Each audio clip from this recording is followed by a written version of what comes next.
A 4-year-old beggar finds a millionaire and his newborn son tied to train tracks with a train about to hit them. But she appears behind them and does something no one expected. Comment with a rating from 0 to 10 for my story. Your opinion is very important. And subscribe to my channel to support my work. I count on your help.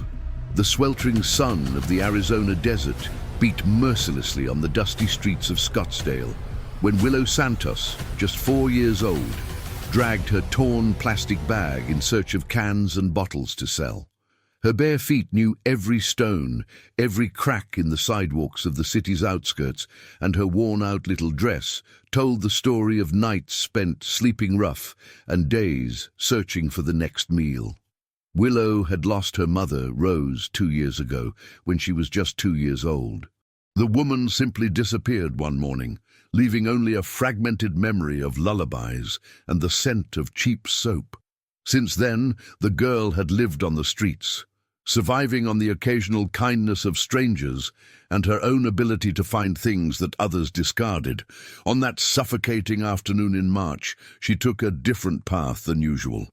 The abandoned train tracks on the outskirts were a territory that few dared to explore, but Willow had heard from other street children that they sometimes found treasures there, pieces of metal that could be sold, bottles forgotten by workers. That's when desperate cries cut through the stifling air.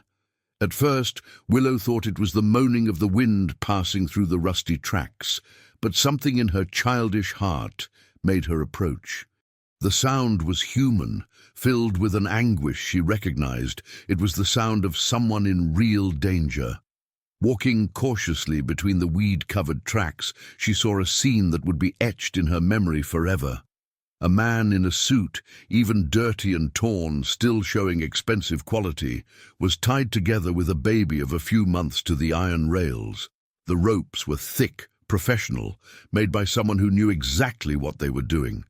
Harrison Sterling, 52, owner of Sterling Constructions, one of the largest construction companies in the state, couldn't believe the situation he was in.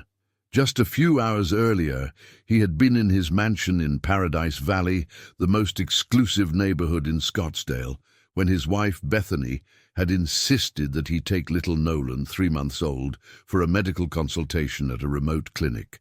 The journey had been a carefully planned trap. Hooded men intercepted them on the road, and Harrison was forced to witness what he believed to be a common kidnapping until he realized that he recognized the voice of one of the kidnappers. It was Dale Monroe, the accountant of his own company, a man of 45 in whom he had placed complete trust for over a decade. Now, tied to the tracks with his baby, crying desperately beside him, Harrison felt the ground vibrate subtly. The freight train that still passed through that line once a week was approaching. He calculated that he had, at most, 15 minutes before the train reached them. That's when he saw the little girl with curly hair and big brown eyes approaching. Willow observed the scene with the seriousness of someone who had already seen a lot of suffering in her few years of life. Without saying a word, she began to look around, her clever little eyes scanning the ground for something that could help. "Little girl, please," Harrison pleaded, his voice hoarse from shouting. "You have to untie me. The train is coming."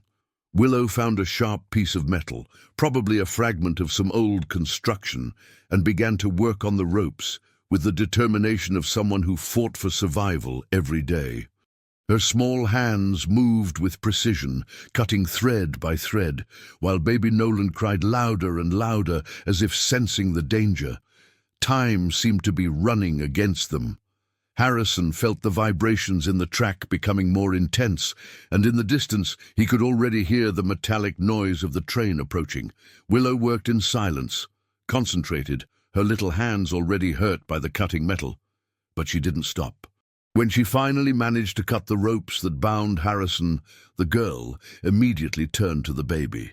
The businessman, free but still dizzy, picked up Nolan and the three moved away from the tracks just seconds before the train roared past the site, raising a cloud of dust that enveloped them completely. Harrison looked at the girl who had saved not only his life, but the life of his son. Willow stood there, small and fragile, her injured hands bleeding, but her eyes shone with a strength that he had never seen in anyone. "What's your name?" he asked, still holding Nolan against his chest. "Willow," she replied simply. "Willow, you saved our lives. Where are your parents?" The girl lowered her eyes. "I don't have any. I live on the street." At that moment, Harrison Sterling understood that his life had changed forever. Not only because he had narrowly escaped an assassination attempt orchestrated by people he trusted, but because he had found something he didn't even know he was looking for. A lesson in courage and kindness coming from the least expected place. As they walked toward the main road, Harrison carrying Nolan and Willow by his side, a single question pounded in his mind. Who had planned that assassination attempt and why? The answer to that question would reveal a betrayal so deep that it would shake the very foundations of his existence. The journey to the Sterling mansion was made in tense silence. Harrison had managed to stop a taxi on the main road, and during the 20-minute trip his mind was churning with terrifying possibilities. Dale Monroe was not only his accountant, he was practically a brother, someone who knew every detail of his personal and business life. If he was involved in that assassination attempt, it meant that the betrayal came from much closer than he had imagined. Willow was sitting in the back seat, watching everything with silent curiosity. She had never ridden in a car before, and the experience would be fascinating if it weren't for the smell of fear emanating from the man beside her. Baby Nolan had stopped crying and was now sleeping in Harrison's arms, oblivious to the drama unfolding. When the taxi stopped in front of the mansion's golden gates, Willow's eyes widened. She had never seen such a big house. The impeccably manicured garden, the ornamental palm trees, the fountain in the center of the entrance.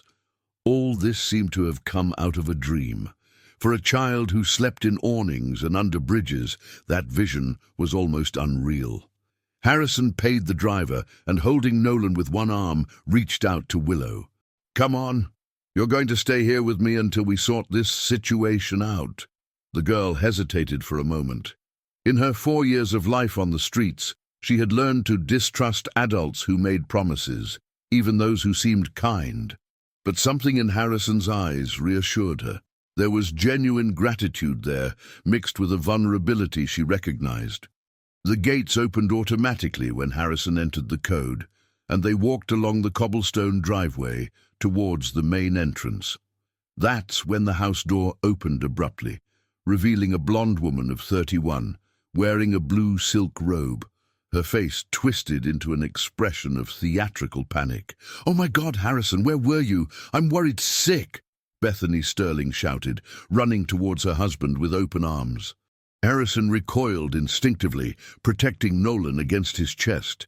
There was something false in his wife's despair, something that didn't match the woman he had known for 5 years. Bethany had always been controlled, calculating. This display of emotion didn't seem natural. "Bethany, where were you when we left for the consultation?" he asked, studying every micro-expression on her face. "I was here, waiting for you to come back. When it started to get dark and you didn't arrive, I thought about calling the police, but..." She stopped talking when her eyes landed on Willow. "Who is this girl?" "This is Willow. She saved our lives." Bethany watched the child with calculating eyes, noting the torn clothes, the bare feet, the injured hands. "Our lives? What are you talking about, Harrison? And why did you bring this child into our house?" The way Bethany pronounced the word child made Willow shrink slightly. It was the same tone of disdain she heard from merchants when she tried to sell her bottles, the same look of disgust she received from well-dressed people on the streets. "We were kidnapped, Bethany. Someone tied us to the abandoned train tracks. If it weren't for Willow, Nolan and I would be dead now." Bethany's face paled for a fraction of a second before she regained her composure. "Kidnapped? But who would do such a thing? Did you see who they were?" Harrison watched her carefully before answering. "I recognized Dale's voice." This time, Bethany's reaction was more visible. She put her hand to her chest and staggered slightly. "Dale? But that's impossible. He's been traveling for work for a week." "Traveling where?" Harrison asked, realizing that he had never questioned the details of this trip. To Los Angeles, to resolve some company banking issues." At that moment, a 58-year-old woman appeared at the door. Dolores Evans, the family's housekeeper for over 15 years, was a robust woman with brown skin and grey hair, always tied in a strict bun. Her dark brown eyes had a depth that spoke of many lived stories. "Mr. Harrison, thank God you're back. Mrs. Bethany was—" She stopped when she saw Willow, and her expression changed completely. For a moment, it was as if she had seen a ghost. "Dolores, prepare a room for Willow. She's going to stay with us for a while," Harrison ordered. "A room?" Bethany spoke up immediately. "Harrison, we can't just bring a street child into our house. Think about the implications, the diseases she might carry." "She saved your son's life," Harrison replied coldly. "Nolan is not—" Bethany began to speak, but stopped abruptly. "I mean, of course I'm grateful, but there are more appropriate ways to reward the girl." Dolores, still staring at Willow, approached the girl. "What's your full name, child?" "Willow Santos," the girl replied timidly. The housekeeper was visibly shaken. "Santos. And your mother? What was her name?" "Rose. But she left a long time ago." Dolores needed to lean against the wall. Her hands were visibly trembling, and tears began to form in her eyes. Harrison noticed the housekeeper's strange reaction, but before he could question it, Bethany interfered again. "Dolores, take the girl to take a bath. Use the service bathroom, and then find some old clothes for her to wear." "With all due respect, Mrs. Bethany," Dolores said, her voice trembling slightly, "but the girl will use the guest suite bathroom, and I'll get her new clothes." Bethany opened her mouth to protest, but Harrison silenced her with a look. "Dolores is right. Willow is our guest, not an intruder." As Dolores took Willow upstairs, Harrison watched the interaction between his wife and the housekeeper.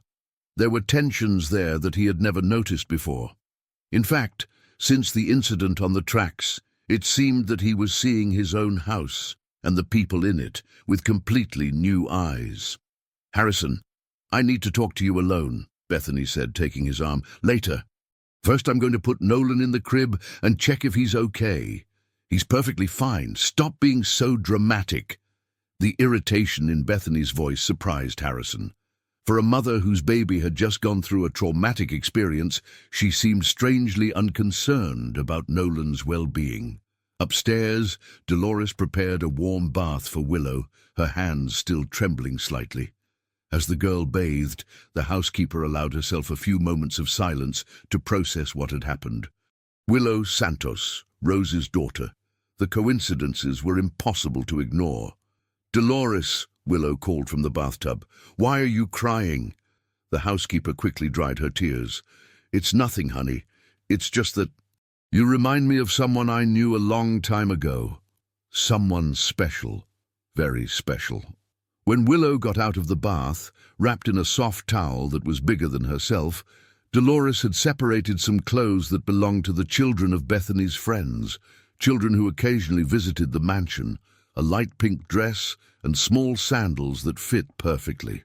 "Now you look like a little princess," Dolores said, combing the girl's curly hair carefully. Willow looked at herself in the mirror and hardly recognized herself.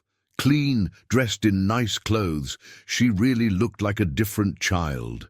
But beneath all that external transformation, she was still the same brave girl who had saved 2 lives a few hours earlier. Meanwhile, downstairs, Harrison was putting Nolan in the crib when his phone rang. It was an unknown number. "Hello?" "Harrison," said a distorted voice, clearly modified by some kind of equipment. "You should be dead now." Harrison's blood ran cold. "Who is this?" "Someone who knows all your secrets and who won't stop until they get what they want." The call was cut off, leaving Harrison with more questions than answers. Who was behind all this? And more importantly, what did those people want from him that justified an assassination attempt? Willow's first days at the Sterling mansion were a roller coaster of emotions and discoveries. The girl woke up every day at 5 in the morning, the time she had become accustomed to on the streets, to avoid being bothered by malicious people. In the silence of the dawn, she quietly explored the house, marveling at every detail: the crystal chandeliers, the Persian rugs, the works of art on the walls. Dolores always found her awake when she came down to prepare breakfast, and gradually the two developed a special morning routine. The housekeeper taught Willow how to help in the kitchen, showing her how to peel fruit, how to set the table, small tasks that made the girl feel useful and loved. "Why are you so good to me?" Willow asked one of those mornings, while helping to cut bananas for Nolan's smoothie. Dolores stopped what she was doing and looked deeply into the girl's eyes. "Because every child deserves love, Willow. And you're very special." Bethany, however, had a completely different perspective on Willow's presence in the house. During breakfast on the third day, she finally exploded. "Harrison, we can't continue with this situation. The girl doesn't belong here." Willow was sitting at the table, silently eating her cereal and toast, pretending not to hear the adults' conversation. But every word of Bethany's hit her like a stab. "Willow saved our lives, Bethany. The least I can do is offer her a temporary home." "Temporary?" Bethany laughed sarcastically. "Do you really believe that a street child will want to go back to the streets after tasting luxury? She'll cling here like a leech." Harrison slammed his fist on the table, making the dishes shake. "Don't talk about her like that. Willow has more character at 4 years old than many adults I know." "Character?" Bethany stood up abruptly. "Harrison, you don't know anything about this girl. Where she came from, what kind of people raised her, what diseases she might carry, and you're willing to expose Nolan to all these risks because of a moment of misguided gratitude." Willow finished eating in silence and excused herself from the table. Dolores followed her to the kitchen, where she found the girl wiping away tears that insisted on falling. "Don't mind what Mrs. Bethany says, honey. She's not an easy person." "She's right," Willow murmured. "I don't belong here. Maybe it's better if I leave." "No!" Dolores's answer was louder than she intended. "I mean, you can't leave now, Willow. Mr. Harrison needs you here." "He needs me? Why?" Dolores hesitated. How to explain to a 4-year-old child that her simple presence was revealing aspects of Bethany's personality that had remained hidden for years? How to say that Willow's natural kindness was serving as a mirror to expose the boss's calculating coldness? "Because you make him remember what's important in life," Dolores said finally. That afternoon, Harrison announced that he had enrolled Willow in Scottsdale Preparatory Academy, one of the most prestigious educational institutions in the state. It was the same school where the children of Bethany's friends studied, where the local elite educated their children. "She doesn't even have documents," Bethany protested. "How did you manage to enroll a child without a birth certificate?" "I have contacts," Harrison replied dryly, "and I've already provided all the necessary documentation." In fact, Harrison had used his political influence to speed up the process, but he had also launched a private investigation into Rose Santos's whereabouts. Something in Dolores's behavior when she heard Willow's mother's name intrigued him deeply. On the first day of school, Dolores accompanied Willow to school. The girl was wearing a new uniform, her curly hair tied with a blue ribbon, carrying a pink backpack that Harrison had bought especially for her. "Remember what we talked about," Dolores said, kneeling at Willow's height. "If someone is mean to you, you don't have to react, just tell me when you get home." "Home," Willow repeated, testing the word. "Is the mansion my home now?" "Yes, my dear, it's your home." The entrance to the classroom was a moment of awkward silence. 25 children aged 4 and 5, all perfectly dressed and groomed, stopped playing to look at the newcomer. The teacher, Mrs. Johnson, a gentle woman of 50, introduced Willow to the class. "Children, this is Willow Santos. She will study with us from today." "She's brown," whispered a 5-year-old blonde girl named Ashley, daughter of one of the largest ranchers in the region. "And her hair is all frizzy," added a chubby boy named Brandon, the mayor's son. Willow felt her cheeks burn with shame, but kept her head up. In the streets, she had learned that showing weakness only attracted more problems. During recess, the situation worsened. The children formed groups, and Willow stood alone in the corner of the yard, watching the others play. That's when Ashley approached with a group of followers. "My mom said you used to live on the street," Ashley said, crossing her arms. "Is it true that you picked through trash?" "I collected bottles to sell," Willow replied honestly. "You! How disgusting!" another girl shouted. "I bet you have lice." "And fleas," added Brandon, appearing from behind the girls. A circle formed around Willow, with the children pointing and laughing. The girl felt the same tightness in her chest that she felt when she was starving in the streets, but this time it wasn't physical hunger. It was a hunger for acceptance, for belonging. "At least I know how to save people," Willow said, her voice small but firm. "Do you know how to do anything useful?" "Useful?" Ashley laughed cruelly. "We don't need to be useful. Our daddies are rich." "My daddy is also rich," Willow replied, thinking of Harrison. "Your daddy?" Brandon cackled. "Everyone knows you're an intruder in Mr. Sterling's house. My mum told yours that you're only there out of pity." The words hit Willow like a slap. She ran to the bathroom and cried silently in a stall, promising herself that she would never show weakness in front of those children again. When she returned home that afternoon, Dolores immediately realized that something was wrong. Willow's eyes were red, and she was quieter than usual. "How was your first day at school, honey?" "It was good," Willow lied, forcing a smile. Dolores didn't believe the answer, but decided not to push it. Instead, she took Willow to the kitchen and began to teach her how to make shortbread cookies, Harrison's favorite recipe. "You know, Willow," Dolores said as they measured the ingredients, "when I was little, I was also rejected by other children." "Why?" "Because I was different. My family was very poor, and I wore patched clothes to school. The other girls made fun of the way I spoke, my hair, my broken sandals. And what did you do?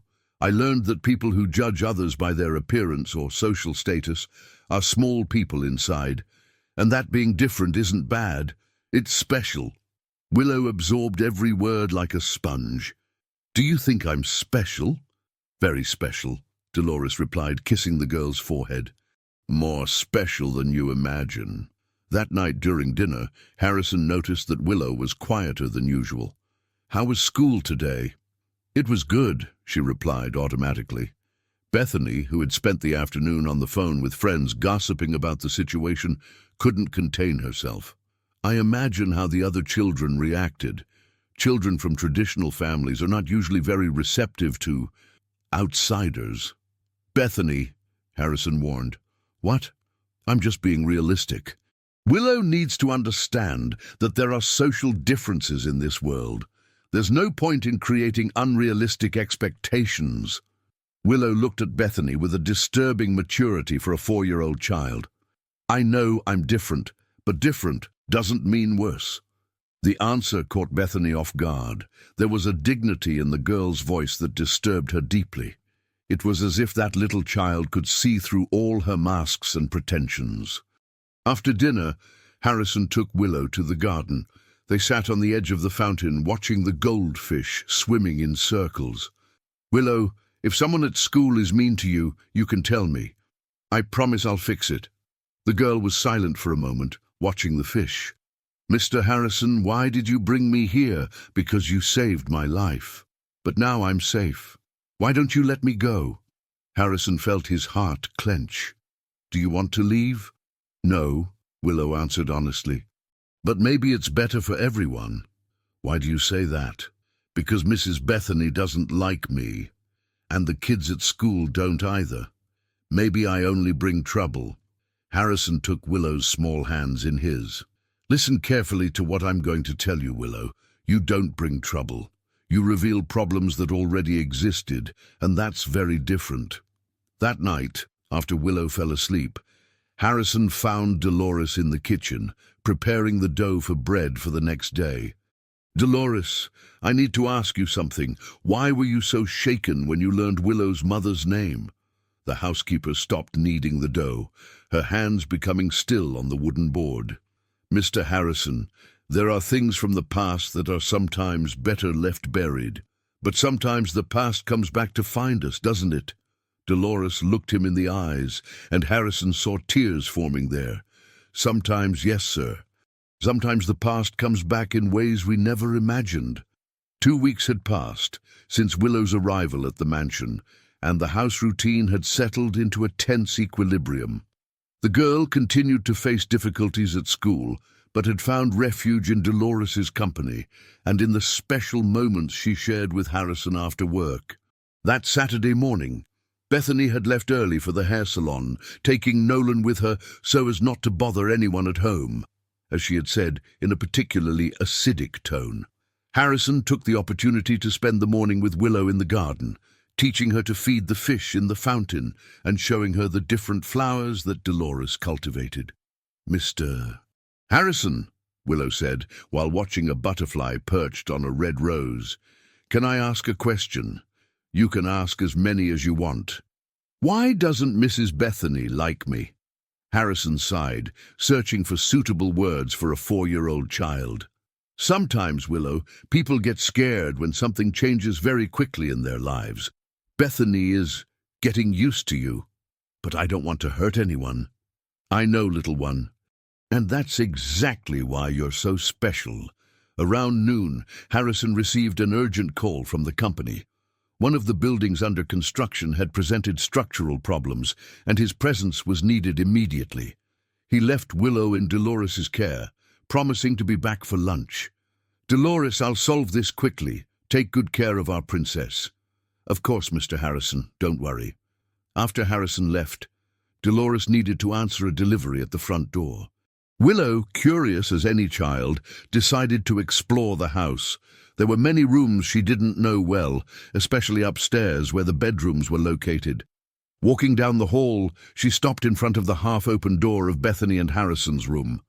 She had never entered there. Dolores always warned her not to touch her employer's things. But something shiny on the floor caught her attention.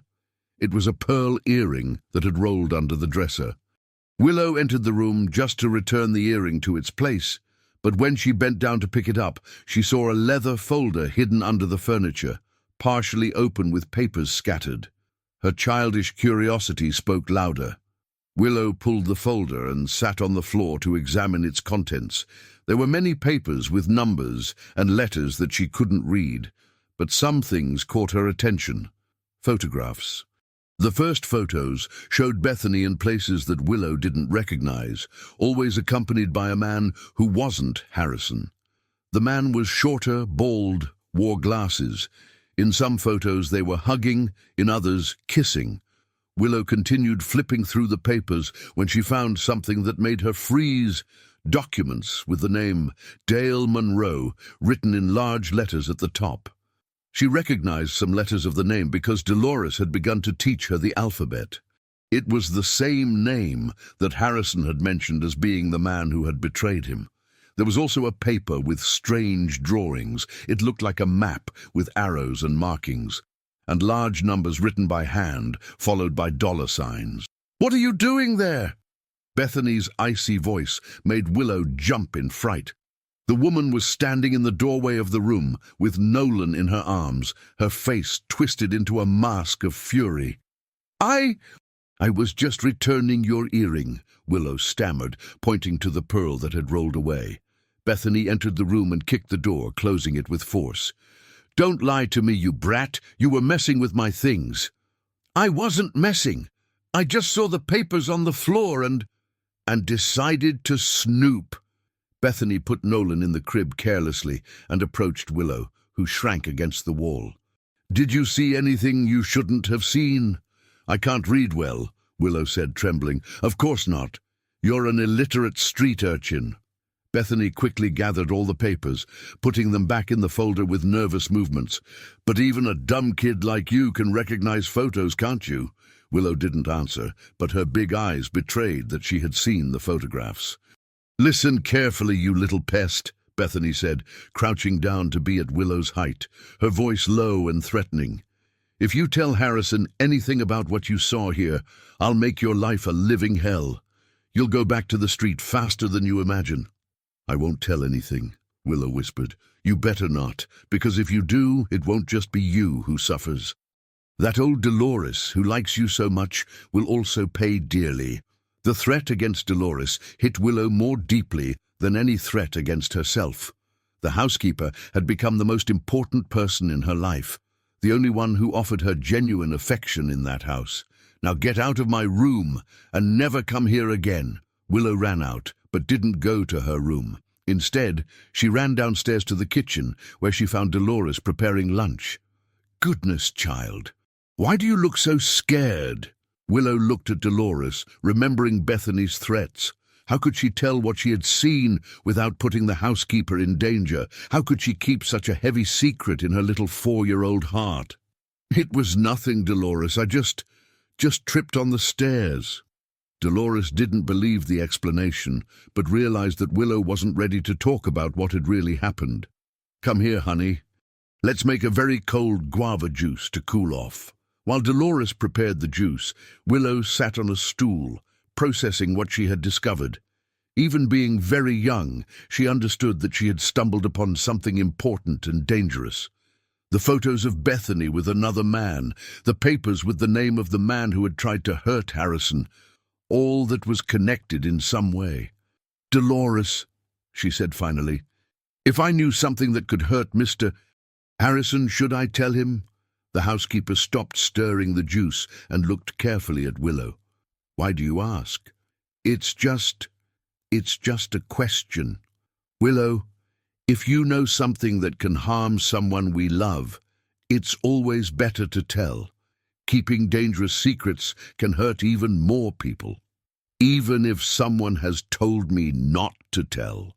Especially if someone told you not to tell," Dolores replied, her voice becoming more serious. "People who do wrong things always try to scare those who discover their secrets." At that moment, they heard the sound of Harrison's car arriving. Willow felt her heart race. Part of her wanted to run to him and tell everything, but the fear of Bethany's threats paralyzed her. Harrison entered the kitchen with a worried expression. "The problem at the construction site was more serious than I imagined. Someone sabotaged the structural calculations. It could have caused a collapse." "Sabotaged?" Dolores asked, alarmed. "Yes, someone altered the original project documents. There wasn't a tragedy only because the responsible engineer noticed the inconsistencies in time." Willow looked at Harrison, then at Dolores, feeling the weight of the secret she carried. If someone was sabotaging Harrison's company, and if Bethany had documents hidden with Dale's name, it couldn't be a coincidence. "Mr. Harrison," she said timidly, "who is Dale?" Harrison was surprised by the question. "Why do you want to know about him?" "Just curious. You said that name when we arrived here." "Dale Monroe was my accountant, a man I trusted completely, but who betrayed me." Harrison crouched down to be at Willow's height. "Why do you ask?" Willow looked into Harrison's kind eyes and almost gave in to the impulse to tell everything, but then remembered the threats against Dolores and lowered her eyes. "I just wanted to know." That afternoon, while Harrison worked in his office and Bethany bathed Nolan, Willow stayed in the garden, watching the butterflies and fighting against the internal conflict that consumed her. She knew that she was keeping important information, but the fear of the consequences prevented her from acting. That's when she made a decision. If she couldn't tell Harrison directly, maybe she could find a way to make him discover it himself. After all, if Bethany had those documents hidden in the room, Harrison should be able to find them too. But how could a 4-year-old girl orchestrate something like that without putting herself in danger? While thinking about possibilities, Willow didn't realize that Bethany was watching her from the bedroom window. Her eyes narrowed in suspicion. The woman had noticed the girl's strange behavior since the morning's incident and knew that she needed to take measures to ensure that her secrets remained safe. The game had changed, and Willow, without realizing it, had become a fundamental piece in a game much more dangerous than any 4-year-old child should face. 3 weeks had passed since the incident in Bethany's room, and Willow carried the weight of the secret like a stone in her chest. The girl had become quieter, more observant, jumping every time Bethany appeared unexpectedly. Dolores had noticed the change, but her attempts to talk were met with forced smiles and evasive answers. That rainy Tuesday in April, Harrison had traveled to San Diego on business, leaving the house under an even more tense atmosphere. Bethany took advantage of her husband's absence to intensify her psychological campaign against Willow, making nasty comments during meals and completely ignoring the girl's presence. "Dolores, this food is unsalted," Bethany complained during lunch, although the food was perfectly seasoned. "Since this girl arrived here, it seems that you've lost the ability to cook right." Willow lowered her eyes to the plate, feeling the familiar clench in her chest. Dolores, however, was not intimidated. "The food is just right, Mrs. Bethany. If it's not to your liking, I can prepare something else." "No need. I've already lost my appetite anyway." Bethany got up from the table with exaggerated theatrics, leaving the plate almost untouched. Before leaving, she stopped next to Willow's chair and whispered softly, just for her to hear, "Remember to keep your mouth shut about matters that are none of your business." Willow nodded quickly, and Bethany left the room with a satisfied smile. That's when Dolores made a decision that would change everything. "Willow, I need to talk to you. Let's go to the kitchen." In the kitchen, Dolores closed the door and sat at the table, pulling a chair, so that Willow was facing her. For a long moment, only the sound of rain hitting the windows broke the silence. "Honey, I'm not silly. I know that something has been tormenting you for weeks, and I know it has to do with Mrs. Bethany." Willow fidgeted with her hands nervously. "It's nothing, Dolores." "Willow, look at me." Dolores's voice was firm, but caring. "There's something I need to tell you, something I've been keeping since the day you arrived here." The girl raised her eyes, curious and apprehensive. "When you told me your full name and your mother's name, my world turned upside down." Dolores took a deep breath, as if preparing for a dive. "Rose Santos is my daughter." The silence that followed was absolute. Willow blinked several times, trying to process the information. "Your daughter?" "Yes, my dear. Rose is my daughter, and you are my granddaughter." Tears began to run down Dolores's face as she watched the expression of shock on Willow's face. "I lost contact with your mother more than 5 years ago. She left home when she was only 15, after a terrible fight we had. I was very strict, very hard on her. I didn't know how to be the mother she needed."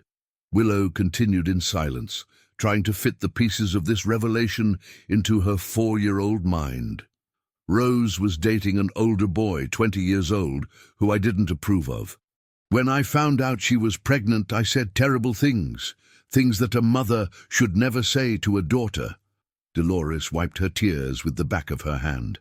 "She ran away that same night, and I never saw her again." "My mother ran away from you?" "Ran away from me, yes. And I looked for her for years. I hired investigators, went to hospitals, shelters, anywhere a pregnant girl could have gone, but I never found her." Willow tried to organize her thoughts. "So you're my real grandma?" "I'm your biological grandmother, yes, and since the moment you entered this house, my heart recognized you, even without me understanding how that was possible." Tears now ran down Willow's face as well.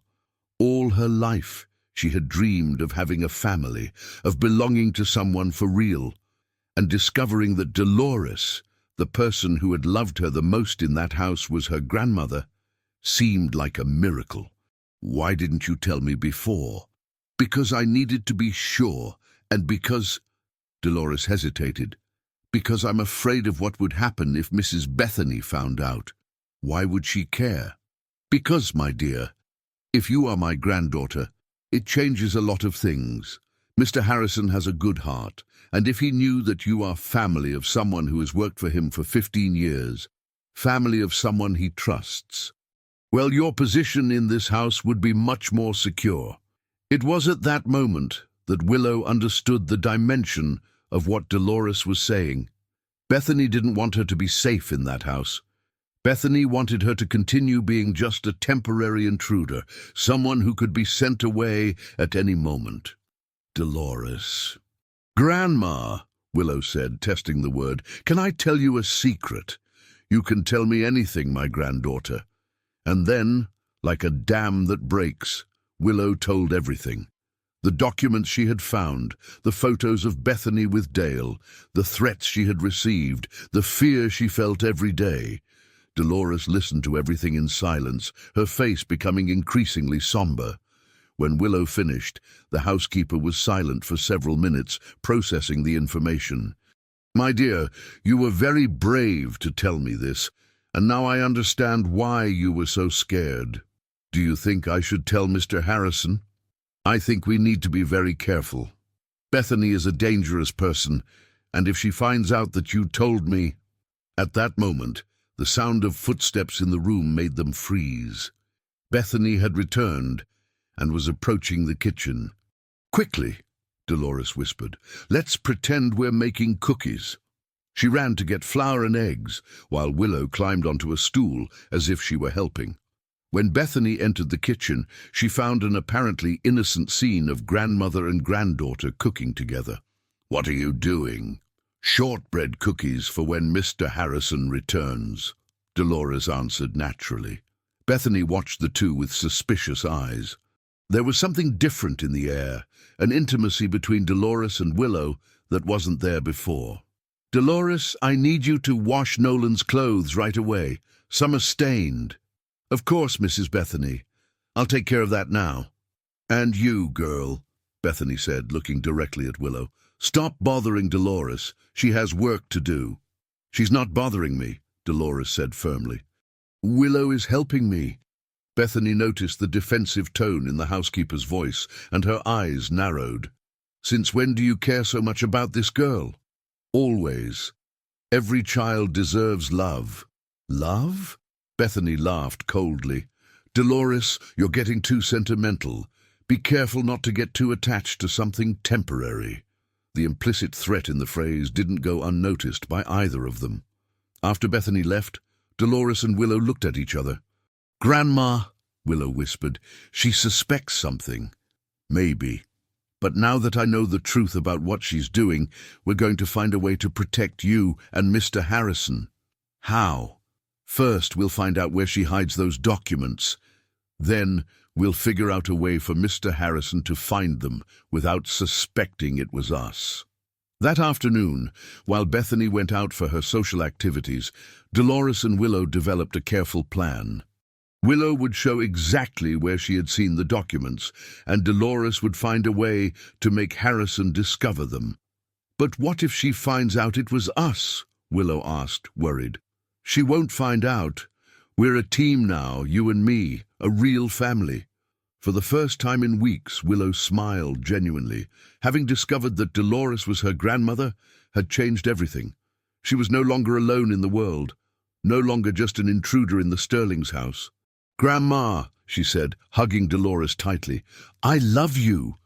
I love you too, my granddaughter, more than you can imagine." That night, after Willow fell asleep, Dolores stayed awake planning. She knew she was entering a dangerous war against Bethany, but she had no choice. Willow was her granddaughter, the daughter of the daughter she had lost, and she would do anything to protect her. On the other side of town, Harrison was in his hotel in San Diego, reviewing contracts and wondering why he missed home so much. It wasn't missing Bethany. That feeling had disappeared a long time ago. It was missing Willow, her shy smiles, her innocent questions, how she had brought light to a house that didn't know it was living in the darkness. What he didn't know was that, while he slept peacefully in his hotel room, A small war had begun in his own house, with his adopted granddaughter and a loyal housekeeper on one side, and a treacherous wife on the other. And that, in a few hours, devastating discoveries would change his life forever. Harrison returned from San Diego on a Thursday afternoon, bringing gifts for everyone: a French perfume for Bethany, a porcelain doll for Willow, and special chocolates for Dolores. During dinner, he seemed excited, telling about the new contracts he had managed to close in the capital. "The company is growing faster than we imagined," he said, cutting the roast chicken that Dolores had prepared. "We're going to need to hire more employees and maybe open an office in San Diego." Bethany smiled, but Willow, who now watched everything with more attentive eyes, noticed that the smile didn't reach her stepmother's eyes. There was something forced, almost mechanical, in Bethany's reaction to the good news. "That's wonderful, honey. You deserve all this success," Bethany said, serving herself more wine. It was the third glass of the night, something that Willow had also begun to notice in recent weeks. "And you, Princess?" Harrison asked Willow. "How was school today?" "It was good. The teacher said I'm learning to read very fast." "Of course you are. You're a very smart girl." Dolores, who was serving dinner, exchanged a meaningful look with Willow. Since the revelation that they were grandmother and granddaughter, the two had developed a silent communication, made of glances and subtle gestures. After dinner, Harrison went to his office to review some documents he had brought from the trip. It was his usual routine. He always worked for a few hours before sleeping. Bethany went upstairs to bathe Nolan, and Willow helped Dolores in the kitchen. "Grandma," Willow whispered, "I noticed something strange today." "What was it?" "When Mr. Harrison took his blood pressure medicine at breakfast, he got very sleepy afterwards. More than normal." Dolores stopped washing the dishes. "Are you sure?" "I am. And yesterday the same thing happened. He took the medicine and then his eyes got heavy, speaking slowly." A chill ran down Dolores's spine. She knew that Harrison had been taking medication for high blood pressure for 2 years, but had never noticed such pronounced side effects. "Willow, where does Mrs. Bethany keep his medicines?" "In their bathroom, in a white box in the closet." "And have you seen her messing with it lately?" Willow thought for a moment. "Yes. The day before yesterday, I saw her coming out of the bathroom with a small box in her hand. When she saw me, she quickly put it in her purse." Dolores felt her stomach churn. Could it be that Bethany was altering Harrison's medications? But why? And with what? "My granddaughter, let's do the following. Tomorrow, when Mrs. Bethany leaves, let's take a look at Mr. Harrison's medicines." "Isn't it dangerous?" "It is. But it's more dangerous to let something happen to him." The next morning, the opportunity arose when Bethany left for a social gathering at the City Club, taking Nolan with her. Harrison was at the company, and the house was only with Dolores and Willow. "Now," said Dolores, taking her granddaughter's hand. They went upstairs to the couple's room and went straight to the bathroom. The white box was exactly where Willow had said it would be. Dolores opened it carefully and found 3 bottles of medicine. "Are these the same medicines that Mr. Harrison has always taken?" she asked, showing the bottles to Willow. "I think so, but I can see him taking it tomorrow to be sure." Dolores examined the bottles more closely. The labels seemed normal, but something bothered her. The ink on one of the labels seemed slightly different, as if it had been printed more recently. "Willow, do you remember the name of the medicine that Mr. Harrison used to take before? I don't know how to read the whole name, but I remember some letters. It started with C and had an A in the middle." Dolores looked at the bottles. One of them said Captopril, which was really a medication for high blood pressure, but there was another bottle that said clonazepam, and she didn't recognize that name. "Let's write down these names," she said. "I need to research what they do." That afternoon, while Willow played in the garden, Dolores went to the neighborhood pharmacy. She knew the pharmacist well, Mr. Johnson, a 60-year-old man who had served the community for decades. "Mr. Johnson, can I ask a question about medications?" Of course, Dolores. What do you want to know? What is clonazepam? The pharmacist frowned. It's a medication for anxiety and panic. It's also used as a sedative. Why do you ask? It's for a friend who's taking it and wanted to know the effects. Well, depending on the dose, it can cause intense drowsiness, mental confusion, temporary memory loss. If taken in excess or mixed with alcohol, it can be very dangerous. Dolores felt the blood run cold in her veins. Very dangerous how? It can lead to a coma, or even, well, it can be fatal. When Dolores returned home, she found Harrison already arrived from work, sitting in the living room with a worried expression. Willow was beside him, showing a drawing she had made. "Dolores," Harrison called when he saw her enter. "I need to tell you something strange that happened today." "What was it, Mr. Harrison?" "I arrived at the company this morning and discovered that someone tried to access my computer during the night. The security system recorded several login attempts with my password. But who could have your password? That's the problem. Very few people know my password. Bethany is one of them." Willow looked at Dolores, who returned the look with evident concern. "Mr. Harrison," Dolores said carefully, "can I ask a personal question?" "Of course. Have you been feeling more tired lately? More drowsy than normal?" Harrison thought for a moment. "Now that you mention it, yes. Especially after taking my medications in the morning. Sometimes I get to the office and can barely concentrate for the first hour of work." "And when did that start?" "A few weeks ago, I'd say. I thought it was work stress." Dolores and Willow looked at each other again. The situation was becoming too clear to be a coincidence. That night, during dinner, Harrison commented about his visit to the doctor next week for routine checkups. "Dr. Peterson wants to check how my pressure is. He said it may be necessary to adjust the dosage of the medications." "I don't think it's necessary," Bethany said quickly. "You're fine. You don't need to be going to the doctor for nothing." "Bethany, it's just routine checkups. It's important to keep track. But you're taking the medications just right. I myself make sure of it every day." The sentence made Dolores and Willow exchange another look loaded with meaning. Bethany was admitting that she personally controlled her husband's medication.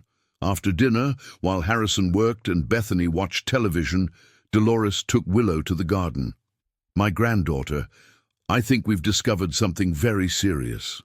Mrs. Bethany is putting the wrong medicine in Mr. Harrison's box. Worse than that. I think she's putting in a medicine that makes him confused and drowsy. A medicine that can be very dangerous. Why would she do that? I don't know yet, but a person who alters another person's medications isn't doing it out of kindness." Willow was quiet for a moment, processing the information. "Grandma, do we have to tell him?" "We have to, but we need proof. Tomorrow, when she leaves, we'll take one of the pills and take it to Mr. Johnson to analyze. If he confirms that it's not the right medication, then we'll have how to prove it. And what if she finds out we messed with the box? That's why we have to be very careful. We'll only take one pill, and from a bottle that's almost full, so she doesn't notice the lack." That night, Willow took a long time to fall asleep. Her 4-year-old mind struggled to understand why a married person would harm their own husband. But one thing she knew for sure: she couldn't let anything happen to Harrison. He had become the father figure she had never had, and protecting him was her responsibility, just as he had protected her by bringing her home. On the other side of the wall, in the master bedroom, Bethany was also awake, planning her next move. She had noticed the growing closeness between Dolores and Willow, and it bothered her deeply. If the two were conspiring against her, she needed to act quickly. She looked at Harrison, who was sleeping soundly beside her, still under the effect of the sedatives she had mixed into his medication. Soon, he would be so confused and dependent that signing any document she put in front of him would be a simple task. The plan was working perfectly. She just needed to get rid of 2 inconvenient witnesses, a very observant housekeeper and a little girl who knew more than she should. Saturday morning brought with it news that would shake the entire Sterling family. Harrison had just had his coffee, under the watchful eye of Willow, who confirmed it was the same suspicious bottle, when the phone rang.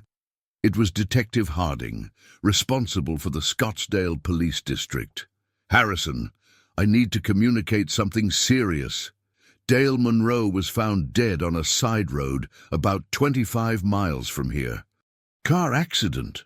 Harrison turned pale, almost dropping his coffee cup. "Dead? What do you mean?" "His car ran off the road on a curve and hit a tree. There were no brake marks. Apparently he dozed off at the wheel." "When did it happen?" "Last night, around 11 o'clock. The body was only found this morning by a truck driver." Harrison hung up the phone in shock. Regardless of Dale's betrayal, they had worked together for over a decade. The news was devastating. "What happened?" asked Bethany, who had heard part of the conversation. "Dale died. Car accident." To Harrison's surprise, Bethany's reaction was strange. Instead of shock or sadness, she demonstrated only superficial concern. "How terrible! Poor thing." But her voice didn't carry genuine emotion. "Well, at least now you don't have to worry about him anymore." The coldness of the comment shocked Harrison. "Bethany, the man died. And he was the one who tried to kill you and Nolan, wasn't he? Maybe it's divine justice."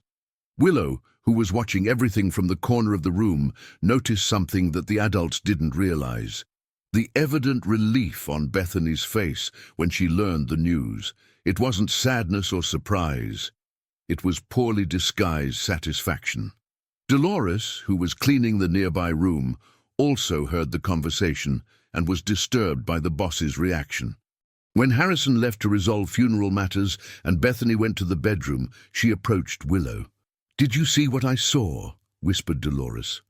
"Mrs. Bethany was happy with the news," Willow replied quietly. "Very happy, and that's very strange for a normal person." That afternoon, Harrison went to Dale's wake. It was a small ceremony. The accountant had no close family, just some co-workers and acquaintances. Bethany refused to accompany her husband, claiming she needed to take care of Nolan. "I couldn't see his face after what he did to our family," she said, but Harrison realized that there was something forced in the justification. During the wake, Harrison spoke with some company employees who had worked close to Dale. That's when he discovered something disturbing. "Mr. Harrison," said Robert, one of the junior accountants, "can I ask a question about Mr. Dale?" "Of course. Is it true that he was stealing money from the company?" Harrison was surprised. "Why do you ask that?" "Because last week he seemed very nervous. He was making whispered calls, checking the same document several times. And on Thursday, before you returned from San Diego, he was seen leaving with a folder full of papers." "What kind of papers?" "I'm not sure, but they were important contracts. Some with signatures that seemed different." Harrison felt a chill down his spine. If Dale was forging signatures, the situation was even more serious than he had imagined. "Robert, can you do me a favor? Tomorrow, first thing, I want you to review all the contracts that Dale was handling last week. Anything suspicious, call me immediately." When Harrison returned home, he found a strange scene. Dolores was in the kitchen with a worried expression, while Willow played quietly in the room. Bethany had left, taking Nolan to visit a friend. "Mr. Harrison," said Dolores, "I need to talk to you about something important." "What was it?" Dolores looked at Willow, who nodded encouragingly. "It's about your medications." "My medications? What about them? Have you noticed any different side effects lately?" Harrison thought for a moment. "Well, I've been feeling more drowsy after taking the medicines." "Why do you ask?" "Because I noticed that one of the bottles in your box doesn't seem to be the same as always." "How so?" Dolores took a deep breath and told about her suspicions, omitting only the fact that it had been Willow who discovered the hidden documents. She said that she suspected when she noticed Harrison's excessive drowsiness and decided to investigate. "You're saying that someone switched my medications?" I'm saying that one of the bottles contains clonazepam instead of your usual medicine, and clonazepam is a strong sedative." Harrison was silent for several minutes, processing the information. "Who would have access to my medications?" "Only Mrs. Bethany. She's the one who organizes your box every day." The revelation hit Harrison like a punch to the stomach. First the assassination attempt involving Dale, then the sabotage in the company, now the discovery that someone was altering his medications. And the only person with access to all this was his own wife. "Dolores, are you sure of what you're telling me?" "I am, Mr. Harrison, and I have one more thing to show you." Dolores took a pill that she had secretly removed from the box in the morning. "I took this pill to the pharmacist to analyze. He confirmed that it's clonazepam, not the medicine for pressure." Harrison took the pill and examined it.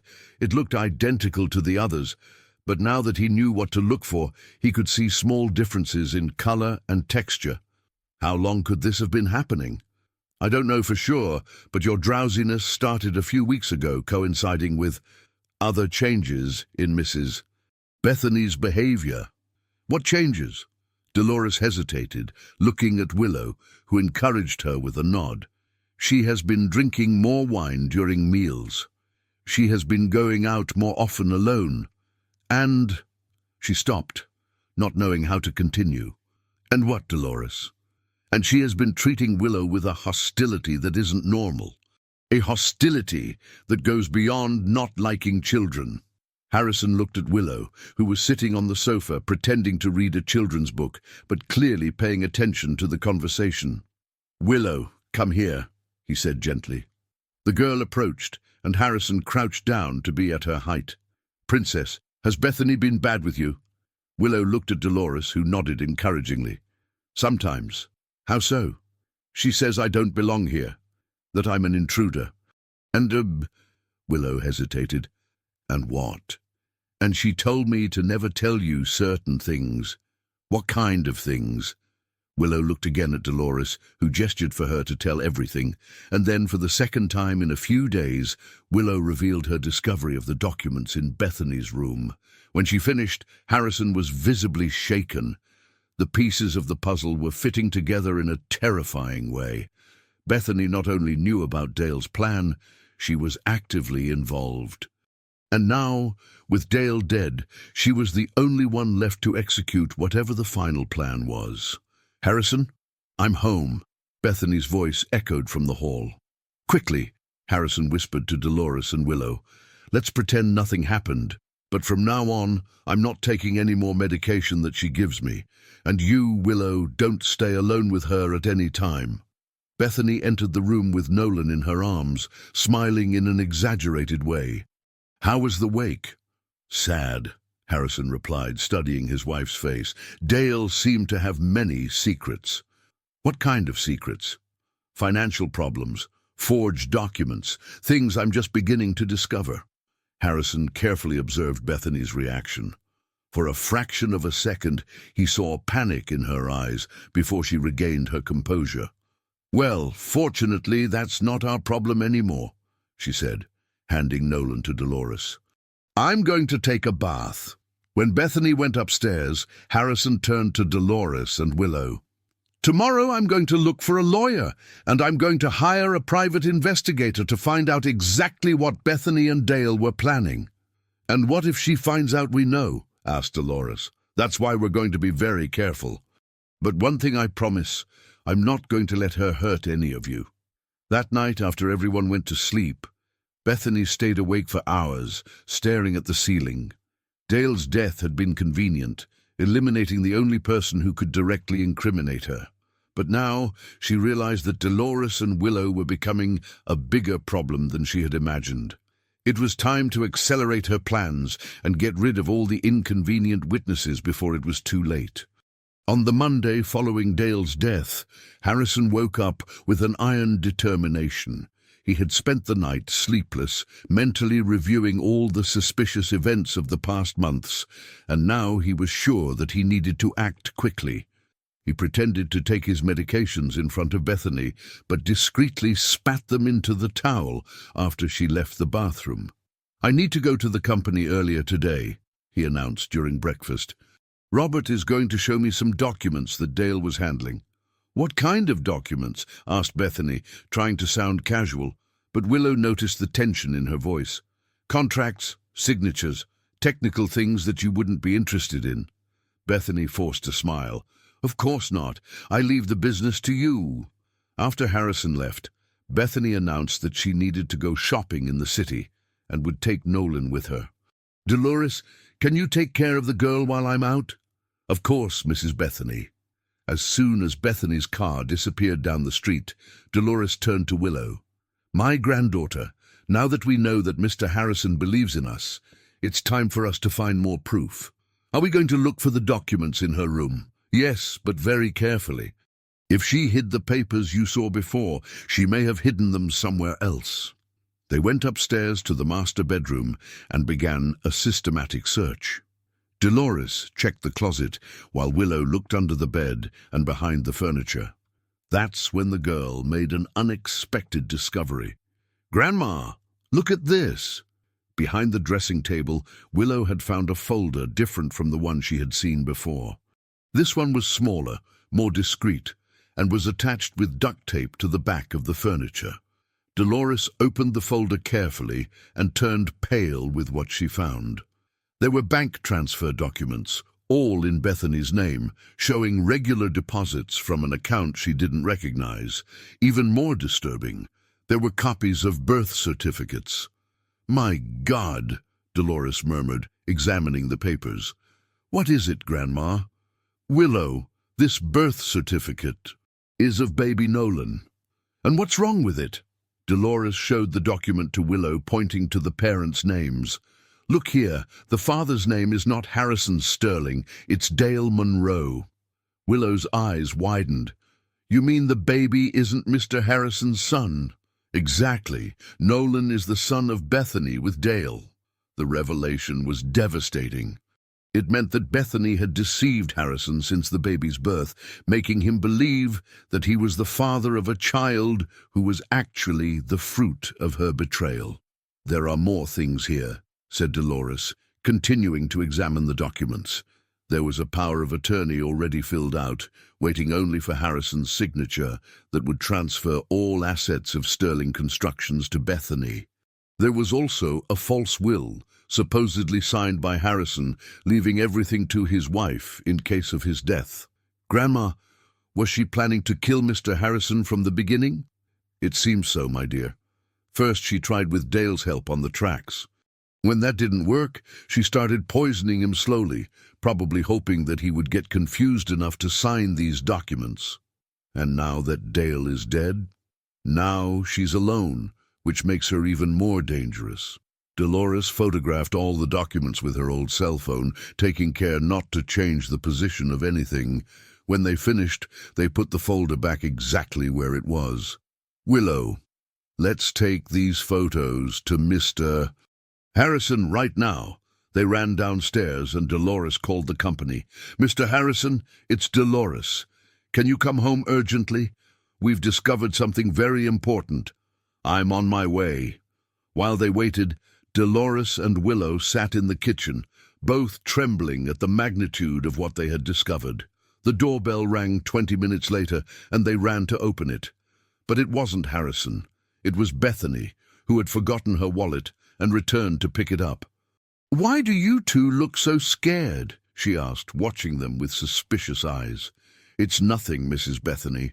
We just got startled by the doorbell," said Dolores, trying to control her voice.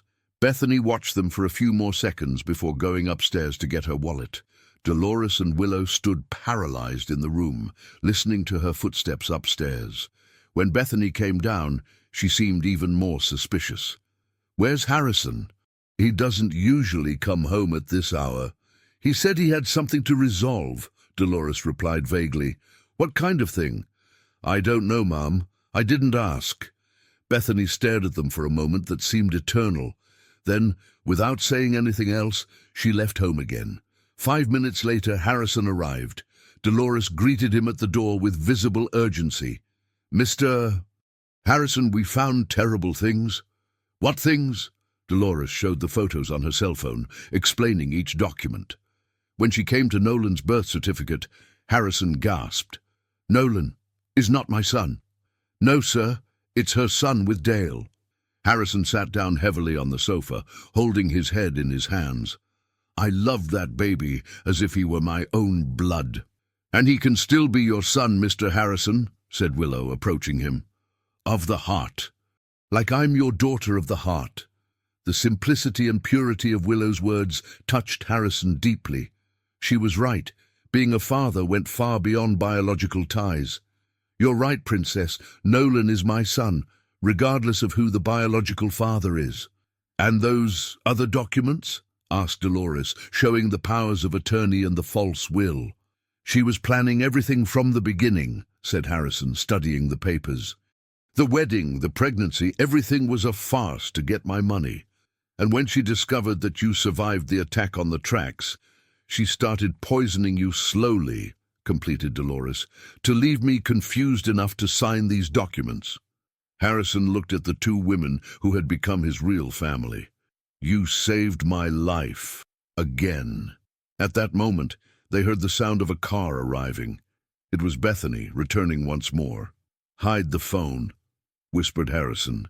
"Let's pretend we don't know anything until I decide how to proceed." Bethany entered the house with Nolan in her arms, her eyes scanning the environment for signs that something was different. "Harrison, why did you come back?" "I had a terrible headache. I came to take some medicine and rest a little." "How strange. You never have a headache." "Must be work stress." Bethany watched him carefully. "Did you take your medications today?" "I did." "Are you sure? Because you seem very alert." The question confirmed Harrison's suspicions. She expected him to be drowsy and confused because of the sedatives. "I'm fine, Bethany. Just tired." That afternoon, after Bethany left again for her social activities, Harrison made a crucial decision. "Dolores, Willow, let's leave right now. I'm going to take you to a safe place." "Safe?" "To my sister's house in Sedona. Bethany doesn't know where she lives." "What about you?" "I'm going to stay and pretend I don't know anything until I get the definitive evidence, but I can't leave you here knowing that she has discovered that you know too much." "Mr. Harrison, we don't want to leave you alone with her," protested Dolores. "It's temporary, just until I can get the justice system to take the necessary measures." Willow clung to Harrison's leg. "I don't want to leave home. Princess, it's not forever. It's just to protect you and Grandma Dolores. In a few days, when everything is resolved, you'll come back." "Promise?" "I promise." While they packed their bags quickly, none of them noticed that Bethany had returned and was watching everything from the window of the neighboring house where she had parked the car. Her eyes shone with a dangerous fury. Her carefully constructed plan was collapsing, and she knew she had very little time before Harrison took definitive measures against her. It was time to move on to the last and most desperate act of her farce. The trip to Sedona took 2 hours, during which Willow remained glued to the car window, watching the desert landscape pass as she tried to understand why she needed to hide from Bethany. Dolores held her granddaughter's hand, both sharing the same anxiety about leaving Harrison alone with a woman who they now knew was capable of anything. The house of Corinne Sterling, Harrison's younger sister, was located in a quiet neighborhood in Sedona. It was a simple, middle-class house, very different from the Sterling's mansion. Corinne, a 50-year-old retired teacher, greeted her brother with surprise and concern. "Harrison, what's happening? Why did you bring Dolores and this little girl here?" "Corinne, I need them to stay here for a few days. It's a delicate situation." "Delicate how?" Harrison looked at Willow, who was playing with Corinne's cat on the sofa, and lowered his voice. "I discovered that Bethany isn't who I thought she was, and these two know too much to be safe in my house." Corinne immediately understood the gravity of the situation. They can stay as long as they need." "Uncle Harrison," said Willow, approaching him, "when are we going home?" "Soon, Princess. I just need to sort out some important things." "What if Bethany hurts you?" Harrison knelt and hugged Willow. She won't, because now I know who she really is, and bad people can only do harm when nobody knows they're bad. The drive back to Scottsdale felt like the longest of Harrison's life. With every mile, he thought about how he'd been deceived for 5 years, how he'd sincerely loved a woman who only saw him as a financial opportunity. When he arrived home around 7 in the evening, he found Bethany in the living room, breastfeeding Nolan. The domestic scene would have been touching if he hadn't known it was just another performance. "Where were you? And where are Dolores and the girl?" Dolores had a family emergency and needed to travel. She took Willow with her. Bethany studied him carefully. What kind of emergency? Her mother got sick. Strange. Dolores never mentioned having a living mother. Harrison realized his mistake but kept his composure. Well, she's private about her personal life. And when are they coming back? I don't know. It depends on her mother's condition. Bethany nodded, but Harrison could see she wasn't convinced. During dinner, which she prepared herself for the first time in years, the tension between them was palpable. "Harrison, you seem different today," she commented, pouring herself some wine. "Different how?" "More awake, less relaxed. Must be because I didn't take all my medication today. I forgot in the rush." "You can't forget. You know how dangerous your blood pressure is." The exaggerated concern further confirmed Harrison's suspicions. "You're right. I'll take it now." He went to the bathroom, retrieved the fake pills, and returned to the living room. In front of Bethany, he put the pills in his mouth and pretended to swallow with a gulp of water. In reality, he hid them under his tongue. "Done," he said. "I've taken them." Bethany visibly relaxed. "Great. We don't want your health to get worse." Half an hour later, Harrison began to feign drowsiness, yawning and rubbing his eyes. "I think I'll go to bed early tonight. I'm exhausted." "Of course, honey. Get some rest." As soon as Harrison went upstairs to the bedroom, Bethany picked up her cell phone and made a call. "It's her. Change of plans. He's suspicious of something. The maid and the girl disappeared today." The voice on the other end was low, but Harrison, who had quietly come back downstairs to get water, managed to hear fragments of the conversation. "No, Dale's already dead. It needs to be tonight. Kitchen gas. Domestic accident." Harrison's blood ran cold. Bethany was planning to kill him that very night, simulating a gas leak. He quietly went back upstairs to the bedroom and grabbed his cell phone. He called the police, keeping his voice low. "Hello, police department. I need urgent help. My life is in danger. My wife is planning to murder me tonight." "Sir, can you give me more details?" "She intends to simulate an accident with kitchen gas. I'm at Flowers Street 127, Paradise Valley neighborhood. We'll send a patrol car discreetly. Stay safe and try to record any evidence." Harrison hung up and activated the recorder on his cell phone. He went downstairs again, pretending to get more water, and managed to hide behind the kitchen door when Bethany made another call. "Yes, he's already taken the medication. He should be sound asleep in an hour. I'll turn on the gas around 11 and leave through the back door. When the firefighters arrive tomorrow morning, it'll look like he didn't wake up because of the leak. What if someone suspects?" "Who's going to suspect? I'm the grieving widow. I'll inherit everything, and after an appropriate amount of time, I'll move far away from here. And the girl and the old woman. I've taken care of that. I hired someone to take care of them in Sedona."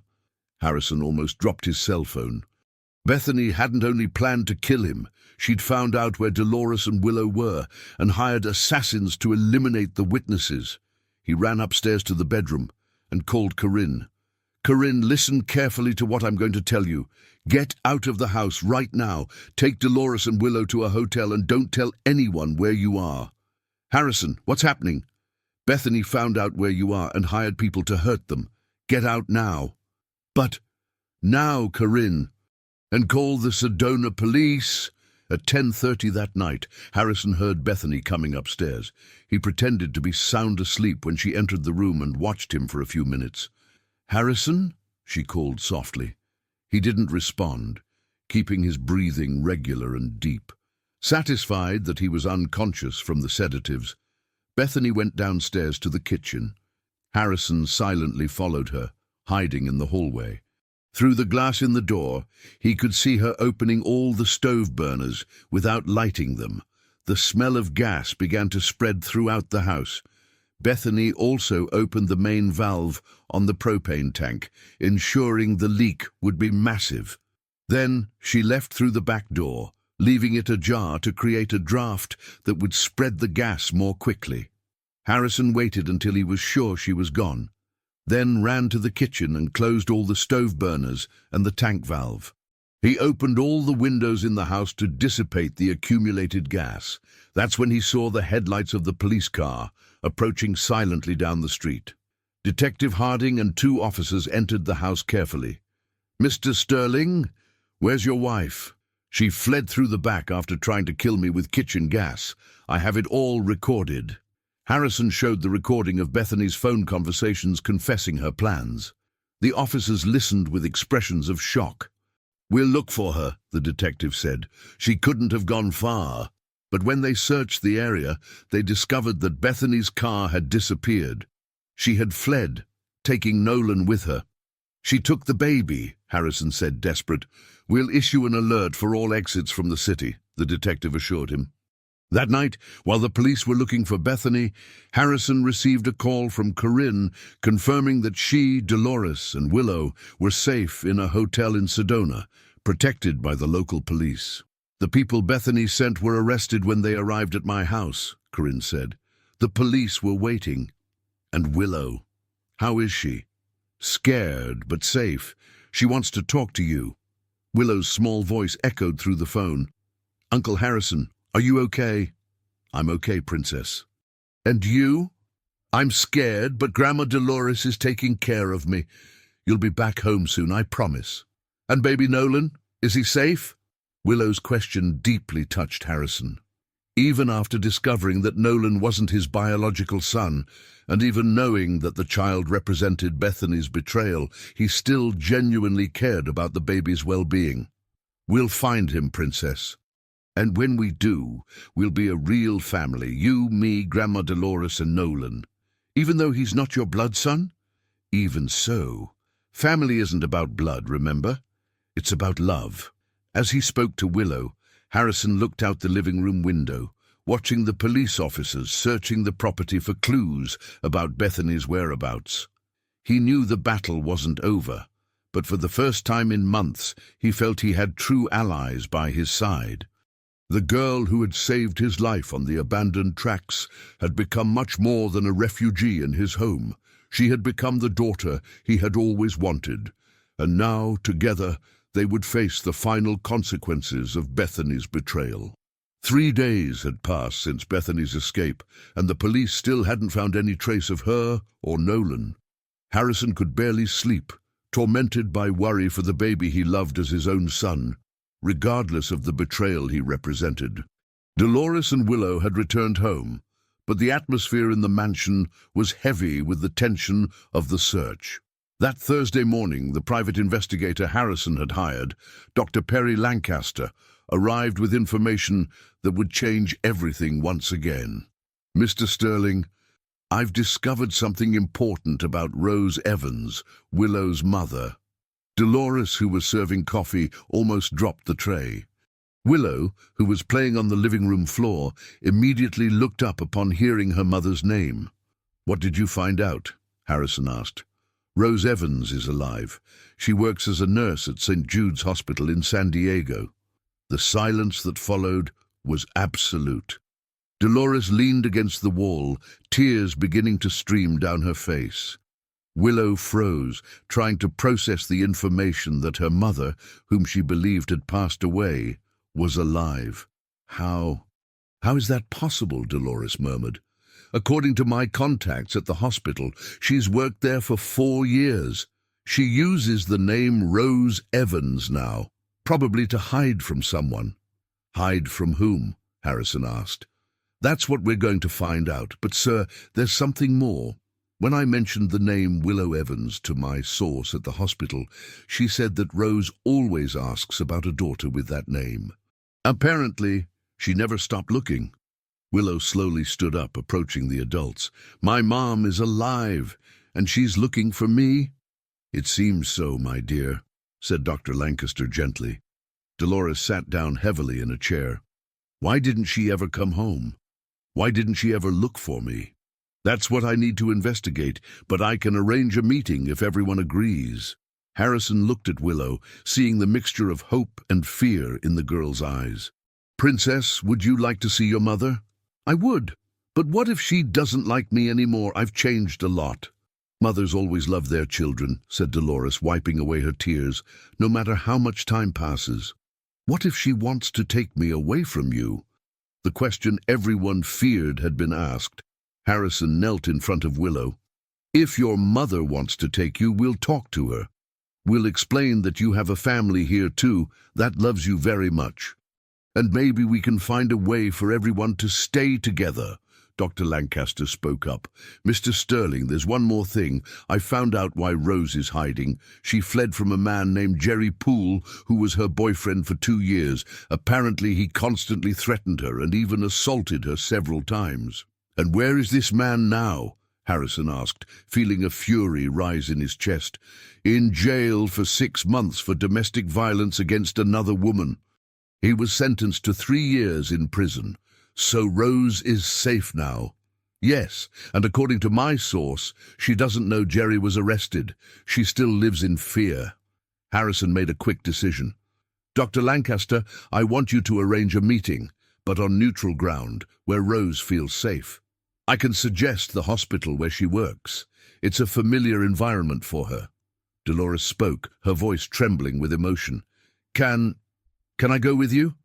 I want to see my daughter, ask for forgiveness for what happened between us. Of course you can, Grandma, said Willow, taking Dolores's hand. We'll all go together. The next day, Friday, they traveled to San Diego. The trip was tense, with Willow constantly asking questions about her mother and Dolores, mentally reliving the last moments she had spent with her daughter 5 years ago. St. Jude's Hospital was a modern building in downtown San Diego. Dr. Lancaster met them in the lobby and took them to a reserved meeting room where Rose would be waiting for them. She doesn't know you're coming yet, Dr. Lancaster explained. I just told her there were important people who wanted to meet her. When the door opened and Rose entered, time seemed to stand still. She was a 26-year-old woman, thin, with brown hair tied in a bun, wearing a white nurse's uniform. Her eyes, identical to Willow's, scanned the room until they landed on the girl. Willow? She whispered, her hands flying to cover her mouth. Mom? Willow said timidly. For a moment, neither of them moved. Then Rose fell to her knees and opened her arms, and Willow ran to her. The hug that followed was intense, desperate, filled with years of longing and tears. My girl, my beautiful girl, Rose cried, kissing her daughter's face. Mommy looked for you for so long. I looked for you too, Mommy, every day. It was then that Rose noticed Dolores, standing in the corner of the room, crying silently. The two women looked at each other for a long moment, 5 years of hurt and regret passing between them. Mom, Rose said, her voice breaking. My daughter, Dolores replied, slowly approaching. Forgive your old mother for the terrible things she said. The hug between mother and daughter was equally intense, years of separation and misunderstandings dissolving in that moment. Mom, I also ask for forgiveness. I was too proud to come back, even when I needed to. Why didn't you ever come back? Dolores asked through her tears. Because Jerry threatened me. He said if I went home, he would hurt you and Willow. I was scared, Mom. Very scared. Harrison, who had observed the emotional reunion, introduced himself. Rose, my name is Harrison Sterling. Willow has been living with me and your mother for the past few months. You took care of my daughter. Actually, she took care of me. Willow saved my life, and since then, she's become the daughter I always wanted. Rose looked at her daughter, seeing the nice clothes, the well-groomed hair, the healthy glow on her skin. She looks happy. I'm very happy, Mommy, said Willow. "Uncle Harrison and Grandma Dolores have taken good care of me. Now I go to school and I can read a little bit." "School?" Rose smiled through her tears. "I always dreamed that you could study." Dr. Lancaster spoke delicately. "Mrs. Evans, I need to inform you that Jerry Poole was arrested 6 months ago. He can no longer threaten you." Rose turned pale. "Arrested? Are you sure?" "Absolutely. You are free from him forever." The revelation was like lifting a huge weight off Rose's shoulders. For the first time in years, she smiled genuinely. "Mommy," said Willow, "do you want to come live with us? The house is big, there's room for everyone." Rose looked at Harrison, then at Dolores. I don't want to disrupt the life you've built." "You wouldn't disrupt it," Harrison said immediately. "In fact, you'd complete our family." "Daughter," said Dolores, "I've been dreaming of having you and Willow back for so long. Now that the man who separated us can't hurt us anymore, we can be a family again." Rose hugged her daughter again. "Willow, do you want Mommy to come live with you?" "I want it very much. Then I'll have Mommy, Grandma, and my heart dad all together." "Heart dad?" Rose asked, looking at Harrison. "That's what she calls me," Harrison explained. "And that's exactly how I feel about her." At that moment, Harrison's cell phone rang. It was Detective Harding. "Harrison, we have news about Bethany. We found her." "Where? How is Nolan?" "She was trying to cross the border into Mexico. The baby is fine, but Bethany resisted arrest and is hospitalized." "Hospitalized? What happened?" "She tried to escape and fell down a flight of stairs. Nothing serious, but she'll need to stay in observation for a few days." "The important thing is that Nolan is safe." Harrison sighed with relief. "When can I pick him up?" "Today, if you want. He's in a temporary foster home here in Scottsdale." When Harrison hung up and shared the news, Willow asked the question that was in everyone's heart. "Uncle Harrison, is Nolan going to live with us too?" "If you want him to, yes. He's still my son, even if he's not blood-related." "Of course we want him to," said Willow. "That way our family will be complete," Rose smiled, seeing the generosity and kindness that her daughter had developed. Willow is right. Families are made with love, not with blood. That afternoon, as they drove back to Scottsdale, now with Rose in the car, Harrison reflected on how his life had completely changed. He had lost a fake wife, but gained a real family. He had discovered painful betrayals, but also found genuine love. "Heart, Dad," said Willow from the back seat. "Are we going to pick up Nolan tomorrow?" "Tomorrow, Princess. And Mommy is going to meet him." "Yes," replied Rose, "and I'm going to love him as much as I love you." As the Arizona desert landscape passed by the window, Harrison knew that they would still face challenges, that they would have to deal with the legal consequences of Bethany's actions, that they would need to adapt as a family. But for the first time in years, he felt he had everything that really mattered, people who truly loved him. On Saturday morning, as Rose settled into the house's routine and Willow couldn't contain her joy at having her mother back, Harrison prepared to pick up Nolan from the foster home. He had arranged to meet Dr. Perry Lancaster on the way to finalize the legal details against Bethany. "Heart, Dad," said Willow during breakfast, "is Nolan going to remember me?" "Of course he will, my dear," replied Harrison. "Babies have good memories for people who love them." Rose watched her daughter's interactions with Harrison, impressed by the genuine bond that had formed between them. "Willow told me that you saved his life on the train tracks." "Actually, she saved my life, and Nolan's. She's always been brave," said Rose with pride. "Since she was little." Dolores was radiant, preparing a special lunch to celebrate the first day of the reunited family. "My daughter, I can't believe you're here. I thought I'd never see you again." "Me too, Mom, but it seems our family was destined to find each other." Around 10 o'clock, Dr. Lancaster arrived at the mansion. Harrison noticed that the investigator seemed nervous, unlike the confident posture he had always shown. "Dr. Lancaster, is everything okay? Were you able to sort out the paperwork for us to pick up Nolan?" "Mr. Sterling, We need to talk. Alone. Something in the investigator's tone alarmed Harrison. Sure, let's go to my office. In the office, Dr. Lancaster closed the door and sat heavily in a chair. Mr. Sterling, I need to make a confession that's going to change everything. Confession? About what? About who I really am and why I'm here. Harrison felt a chill run down his spine. Explain yourself. My real name is Perry Poole. I'm the brother of Jerry Poole, the man who threatened Rose. Harrison's world seemed to collapse again. You're the brother of Rose's abusive ex-boyfriend? Yes, and I was hired by Bethany 3 months ago to watch you and find out all your weaknesses. Harrison stood up abruptly, feeling betrayed once again. You work for Bethany. I used to.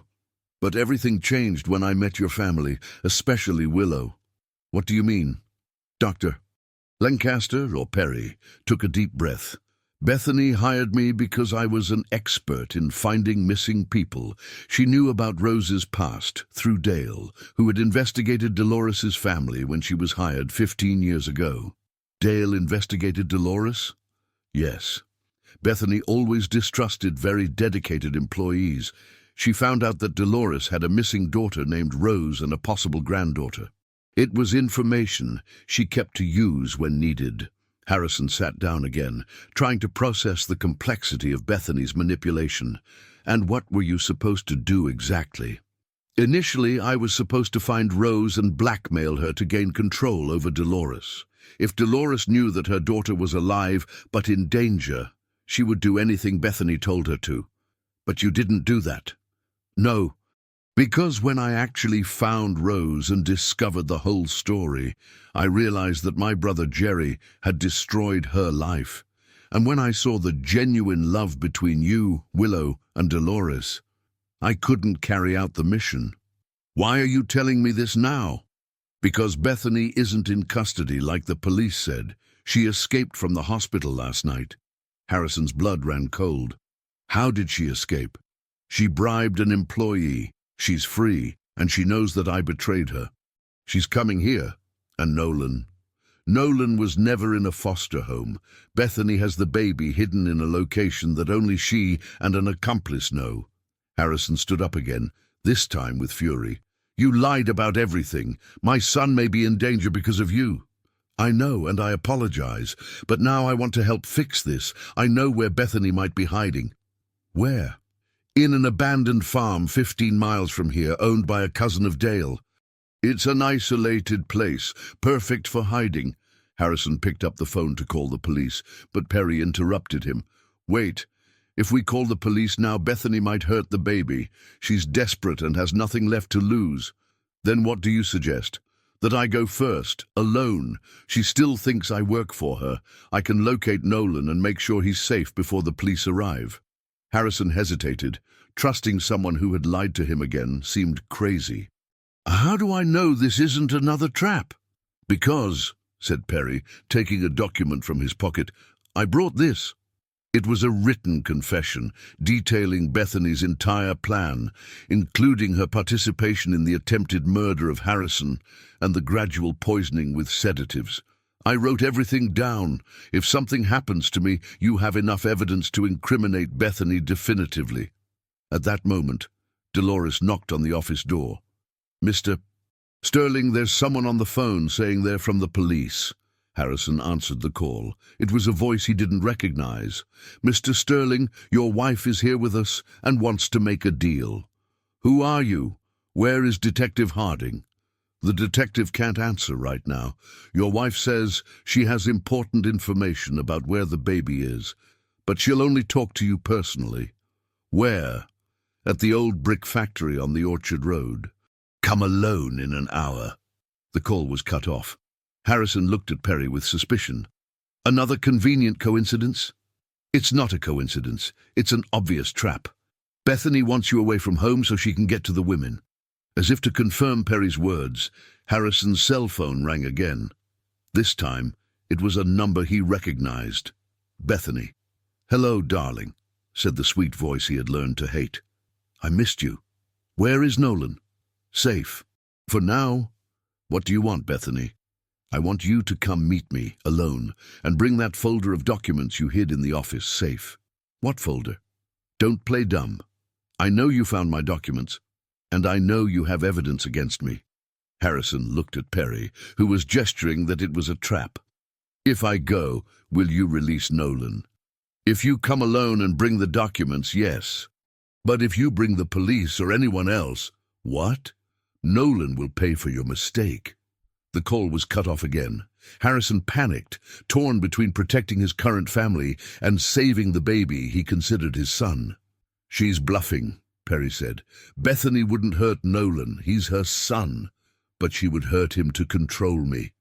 Mr. Sterling, Dolores said, entering the office again, is something wrong?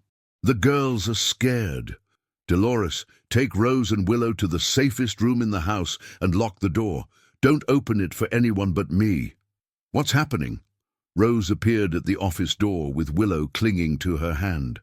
Willow said she heard you talking about danger. Mommy, said Willow, did Mrs. Sterling come back? Unfortunately, yes, Princess. Is she going to try to hurt baby Nolan? Willow's innocent question hit Harrison like a knife. I won't let that happen. Perry stood up. Mr. Sterling, let me go to the farm first. If I can locate Nolan and make sure he's safe, then you decide how to proceed. What if it's a trap for you too? Then at least your family will be protected here. Harrison looked at the three women who had become his true family. Dolores, the loyal housekeeper who turned out to be the grandmother of his heart's daughter. Rose, the courageous mother who fought to survive. And Willow, the girl who saved his life and taught him the true meaning of family. All right, he finally said, but I'm giving you exactly 2 hours. If I don't hear from you by then, I'm calling the police and coming after you. 2 hours is enough, Perry promised, leaving through the back door.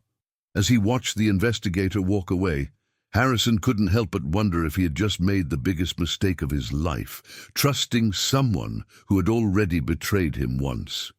The only certainty he had was that in the next few hours he would find out if his family would finally be safe or if he would face the definitive loss of the baby he loved as his son. An hour and a half had passed since Perry left for the farm, and the tension in the mansion was palpable. Harrison paced back and forth in the living room, constantly checking his cell phone for news. Rose, Dolores, and Willow were gathered in the master bedroom, as he had instructed, but the weight was becoming unbearable. "Heart, Dad," said Willow, appearing in the doorway of the living room. "Can I go downstairs for a little bit? I'm thirsty." "Sure, Princess, but be quick." Willow went downstairs to the kitchen, while Harrison continued his vigil at the front window. That's when his cell phone rang. It was Perry. "Harrison, I found the farm." "I can see Bethany through the window, but I don't see Nolan. Is he there?" "I haven't confirmed yet. I'm going to try to get closer." "Be careful, Perry. If something goes wrong, the farm is at mile marker 23 on..." The call was cut off abruptly. Harrison tried calling back several times, but Perry's phone was out of range. At that moment, he heard a scream coming from the kitchen. It was Willow. "Help! Someone hurt Grandma!" Harrison ran to the kitchen and found a terrifying scene. Dolores was lying on the floor, moaning in pain and holding her head. There was blood on her hands, and she appeared to have been hit hard. "What happened?" Harrison asked, kneeling beside Dolores. "I don't know," said Willow, crying. "When I got here, she was already like this on the floor." Rose ran downstairs upon hearing the screams. "My God, Mom, what happened to you?" "So, someone was here," Dolores mumbled with difficulty. "Hit me on the head, from behind." Harrison quickly looked around the kitchen. The back door was ajar, and there were clear signs that someone had entered the house. "Rose, call an ambulance.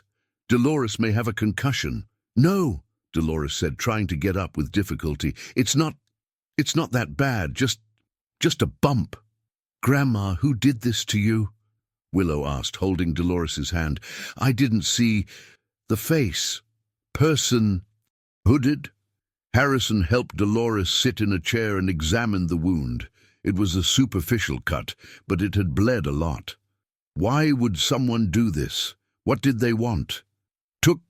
Took something, Dolores said, pointing to the kitchen counter. Harrison looked and realized that the car keys were missing. Then he understood the strategy.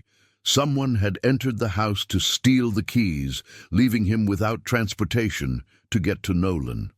They wanted the keys, he said. Bethany wants to make sure I can't get to her. At that moment, the house phone rang. Harrison answered immediately. Did you like the little surprise? It was Bethany's voice, filled with malice.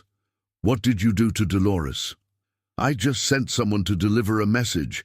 The old woman is fine, don't worry, but she might not be if you don't cooperate. Where's Nolan? Safe, for now. But you have 15 minutes to get to the old brick factory. Alone. How can I get there without a car? That's your problem. 15 minutes, Harrison. If you don't show up, the baby pays for your lateness. The call was cut off. Harrison turned to his family, seeing the fear in everyone's eyes. Don't go, said Rose. It's an obvious trap. I have to go. It's Nolan. Daddy, said Willow, what if she hurts you too? I won't let anything happen to you or Grandma, Princess.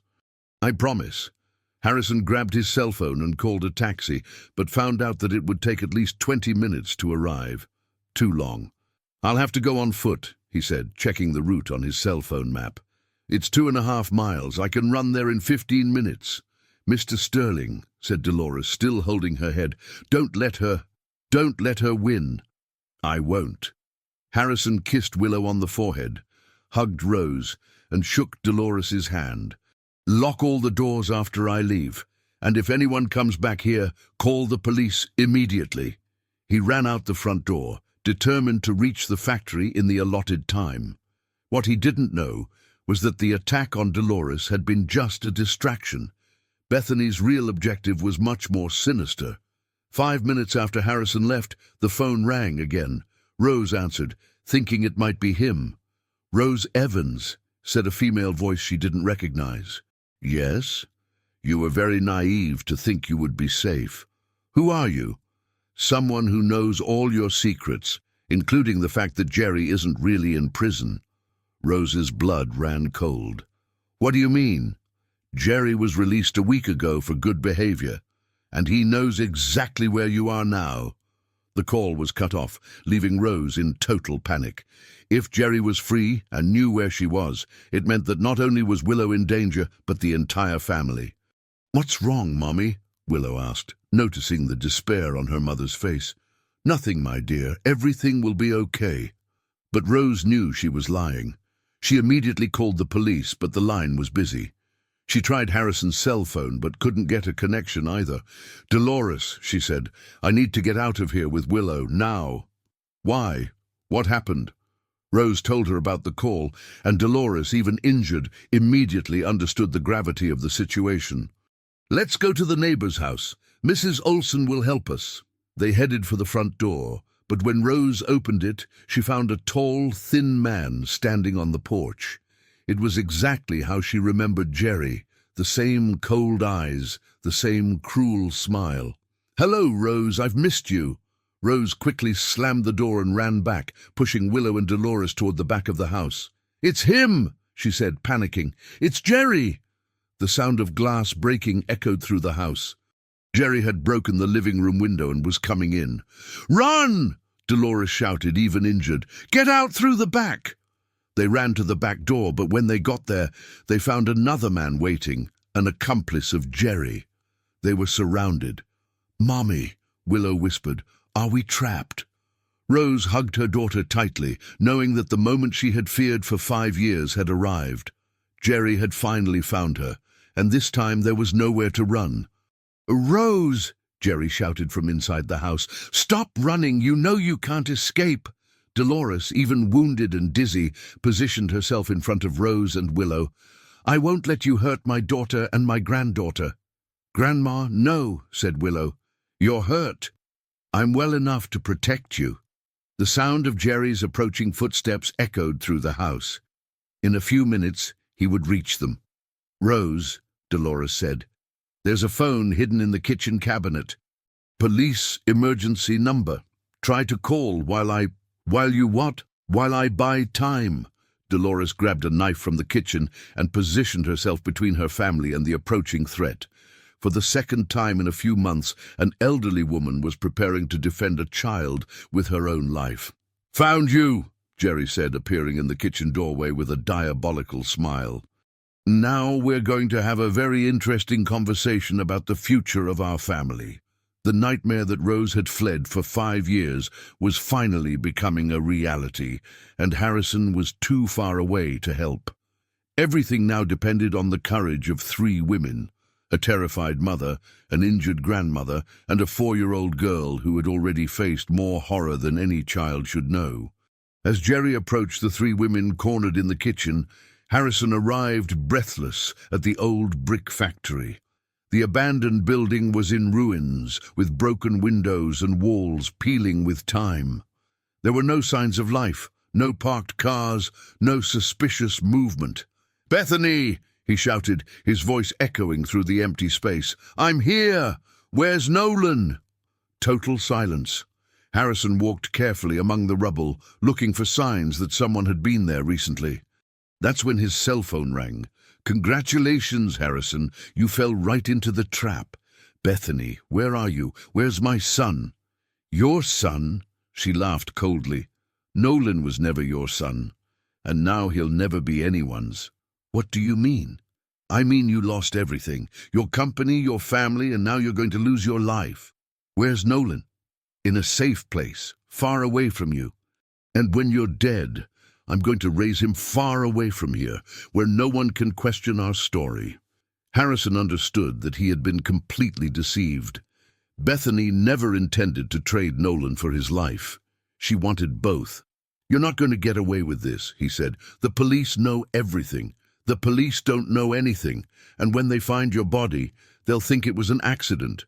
Harrison Sterling, the successful businessman who couldn't handle the pressure and decided to end it all. It was then that Harrison realized he wasn't alone in the factory. Shadows were moving between the concrete pillars, at least 3 men approaching from different directions. Back at the mansion, the situation was equally desperate. Jerry had entered the kitchen and was watching Dolores, who was holding the knife with trembling hands. "Grandma, you're shaking," Willow whispered. "It's just from the head wound," Dolores lied, trying to appear stronger than she really was. "How touching," said Jerry, slowly approaching. "The wounded old woman wants to play the heroine. Rose, you should have taught your family not to meddle where they're not wanted." "Don't come any closer," said Dolores, pointing the knife at him. "Or what? Are you going to attack me? A crippled 60-year-old woman?" "If I have to, yes." Jerry laughed and gestured to his accomplice, who appeared in the back doorway. "Mitch, grab the old woman. I'm going to have a private conversation with my ex-girlfriend." Mitch, a short, stocky man, approached Dolores from behind. She turned to face him, but the sudden movement made her stagger due to the head wound. "Don't hurt my grandma!" Willow shouted, breaking free from Rose and running to place herself between Dolores and Mitch. "Willow, no!" Rose cried. But the girl was already standing in front of Dolores, her small arms open as if she could protect her grandmother. "You're bad people," Willow said, with all the courage that her 4 years allowed. "I'm not going to let you hurt my family." Jerry stopped, observing the scene with an expression of surprise. "What a brave girl! Too bad courage won't save her." It was at that moment that something unexpected happened. The front door burst open, and several voices shouted simultaneously, "Police! Everyone freeze!" Detective Harding ran into the house, followed by 4 armed police officers. Behind them, to everyone's surprise, was Perry. "How did you know?" Jerry asked, clearly panicked. "Because," said Perry, "I recorded all the calls Bethany made to coordinate this attack, and because I found out that you're not legally free. You escaped from prison a week ago." Jerry and Mitch tried to flee through the back, but found more police waiting. In a few minutes, both were handcuffed. "Is everyone all right?" Detective Harding asked. "Dolores is hurt," said Rose, still trembling. "She needs to go to the hospital. The ambulance is already on its way. And you, where is Mr. Sterling?" "He went to a trap at the brick factory," said Willow.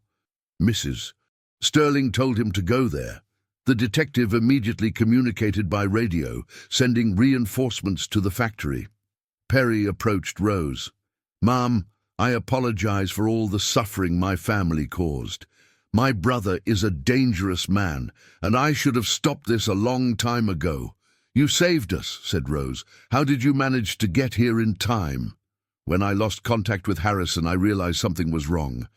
I called the police and told them everything about Bethany, about my brother, about the whole conspiracy. And Nolan. Where's the baby?" "We found him at the farm where Bethany was hiding. He's safe at the police station." Meanwhile, at the brick factory, Harrison was facing the siege of Bethany's men. He had managed to hide behind a pile of old bricks, but he knew it was only a matter of time before they found him. "Harrison!" Bethany shouted from somewhere in the dark. "Stop hiding like a coward. Come face death like a man." "The only coward here is you, Bethany," he shouted back. "Poisoning your own husband, lying about Nolan's paternity, trying to kill an innocent child." "Innocent child? That street urchin ruined all my plans. If she hadn't shown up that day on the tracks, you would have been dead months ago." The confession echoed through the factory, but Harrison realized that there were other ears besides his.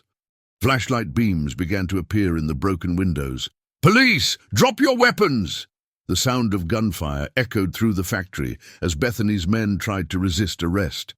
Harrison stayed hidden until everything was silent. "Mr. Sterling!" a familiar voice called out. It was Detective Harding.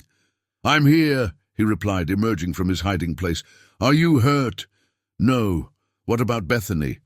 "She fled in the first shots." But she couldn't have gone far.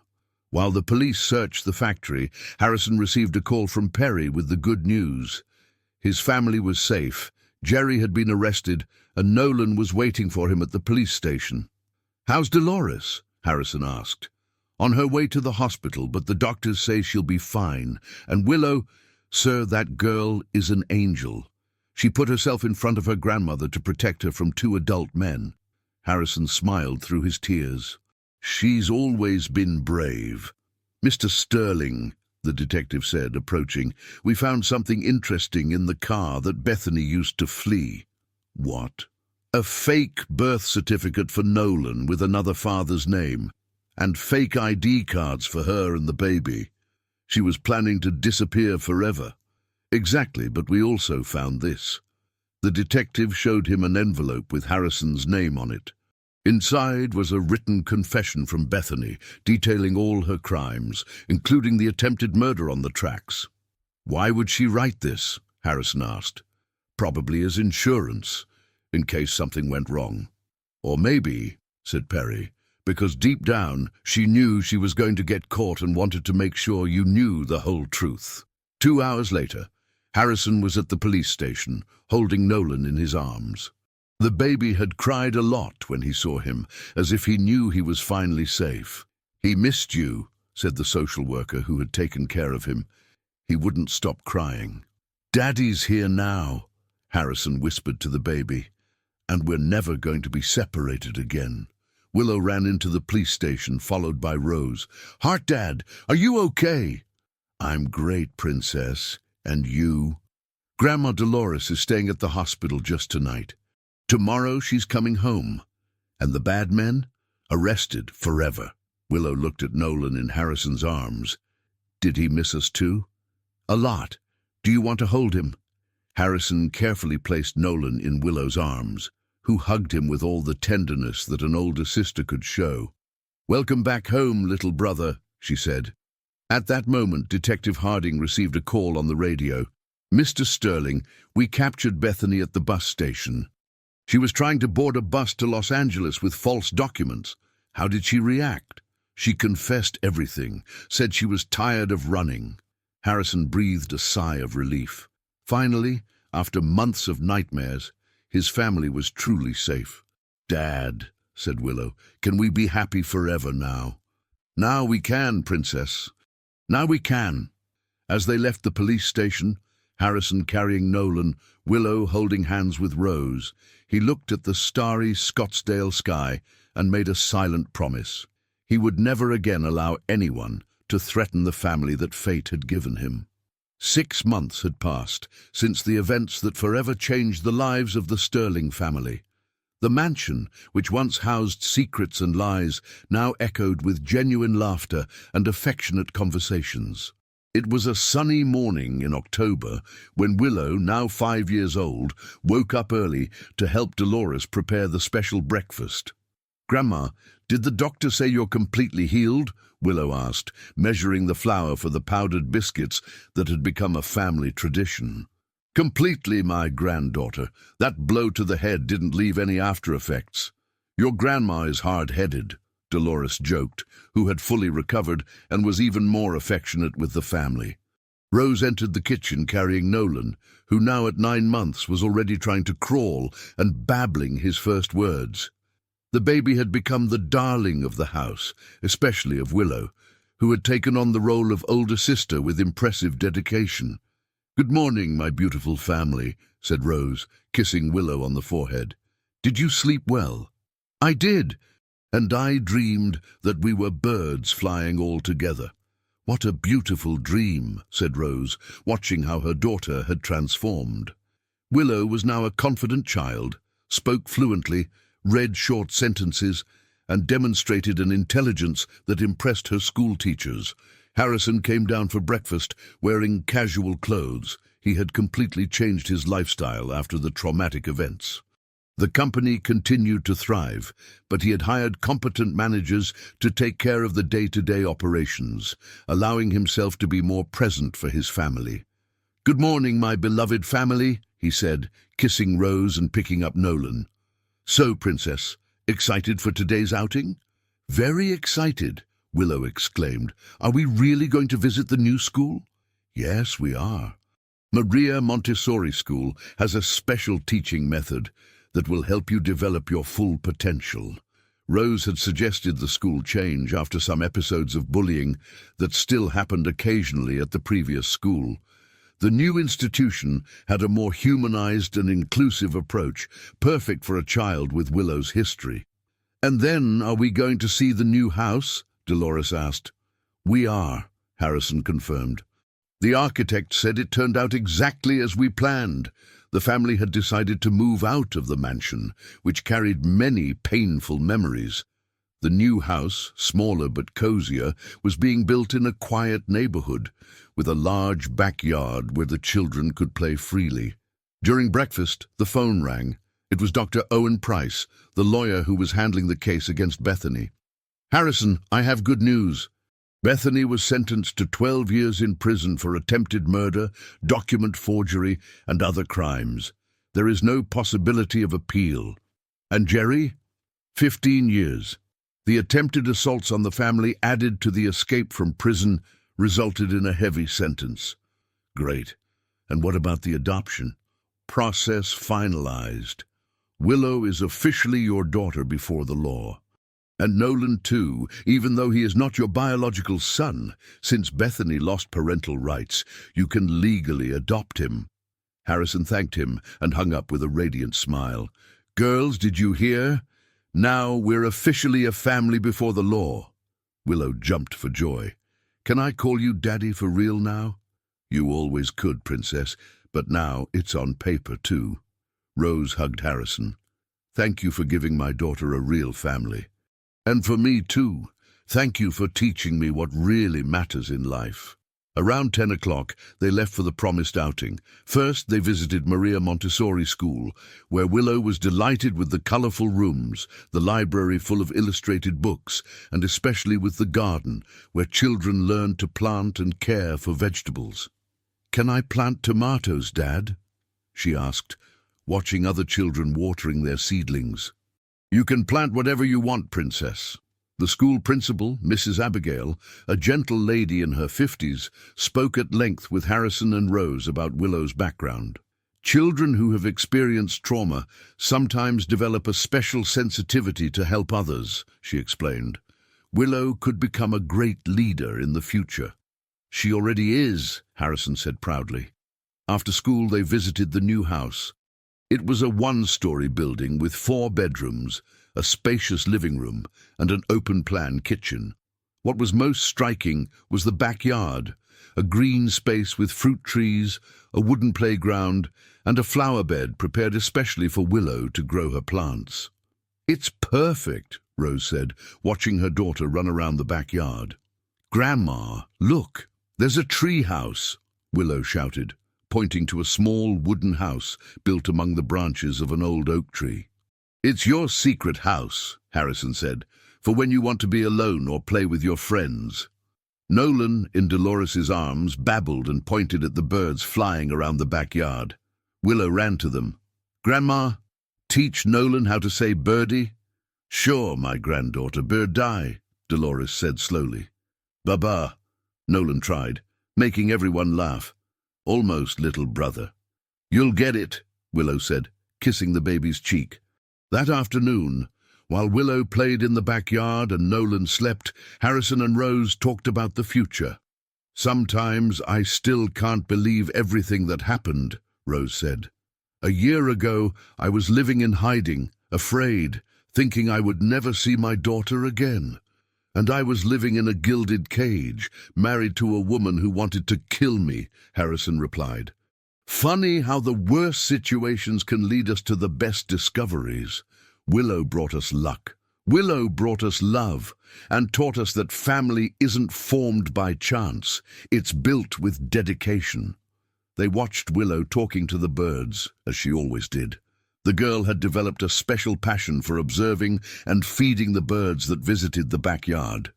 "Dad," she called, "can I have a pet birdie?" "What kind of birdie?"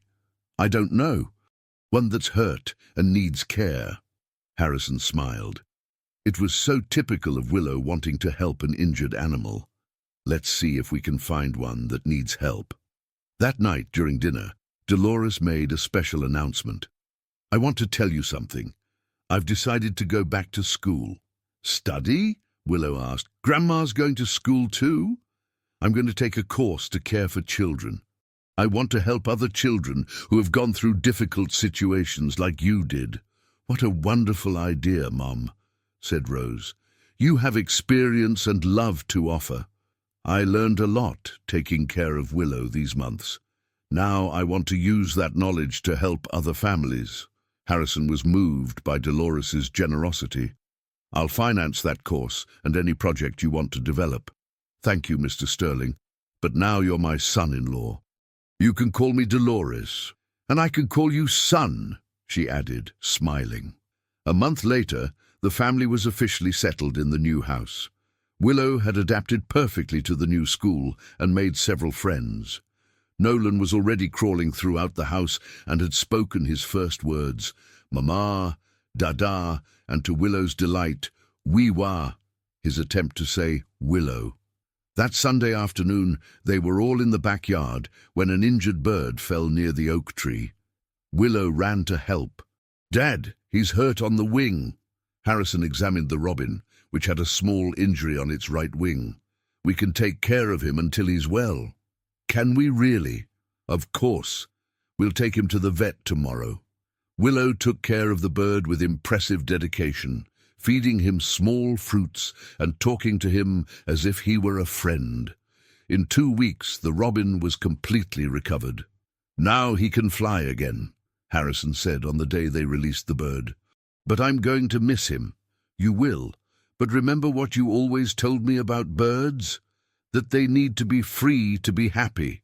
"Exactly, and sometimes loving someone means letting them go free." Willow carefully opened the makeshift cage. The robin hesitated for a moment, then flew to the oak tree and sang a cheerful melody before leaving. "He was thanking us," Willow said. He certainly was. That night, while putting Willow to bed, Harrison reflected on the journey that had brought them there. A 4-year-old girl living on the streets and looking for bottles to sell had saved his life that day on the tracks. But more than that, she had saved his soul, teaching him that true family is built with love, not with blood. "Dad," said Willow, almost asleep, "can I tell you a secret?" "Of course, Princess. Sometimes I still dream about that day on the tracks. But now I'm not afraid anymore." "Why not?" "Because I know that's where our family really began." Harrison kissed his daughter's forehead, moved by the wisdom of that extraordinary child. "You're right. Our family started that day. And will it continue forever? Forever and a day."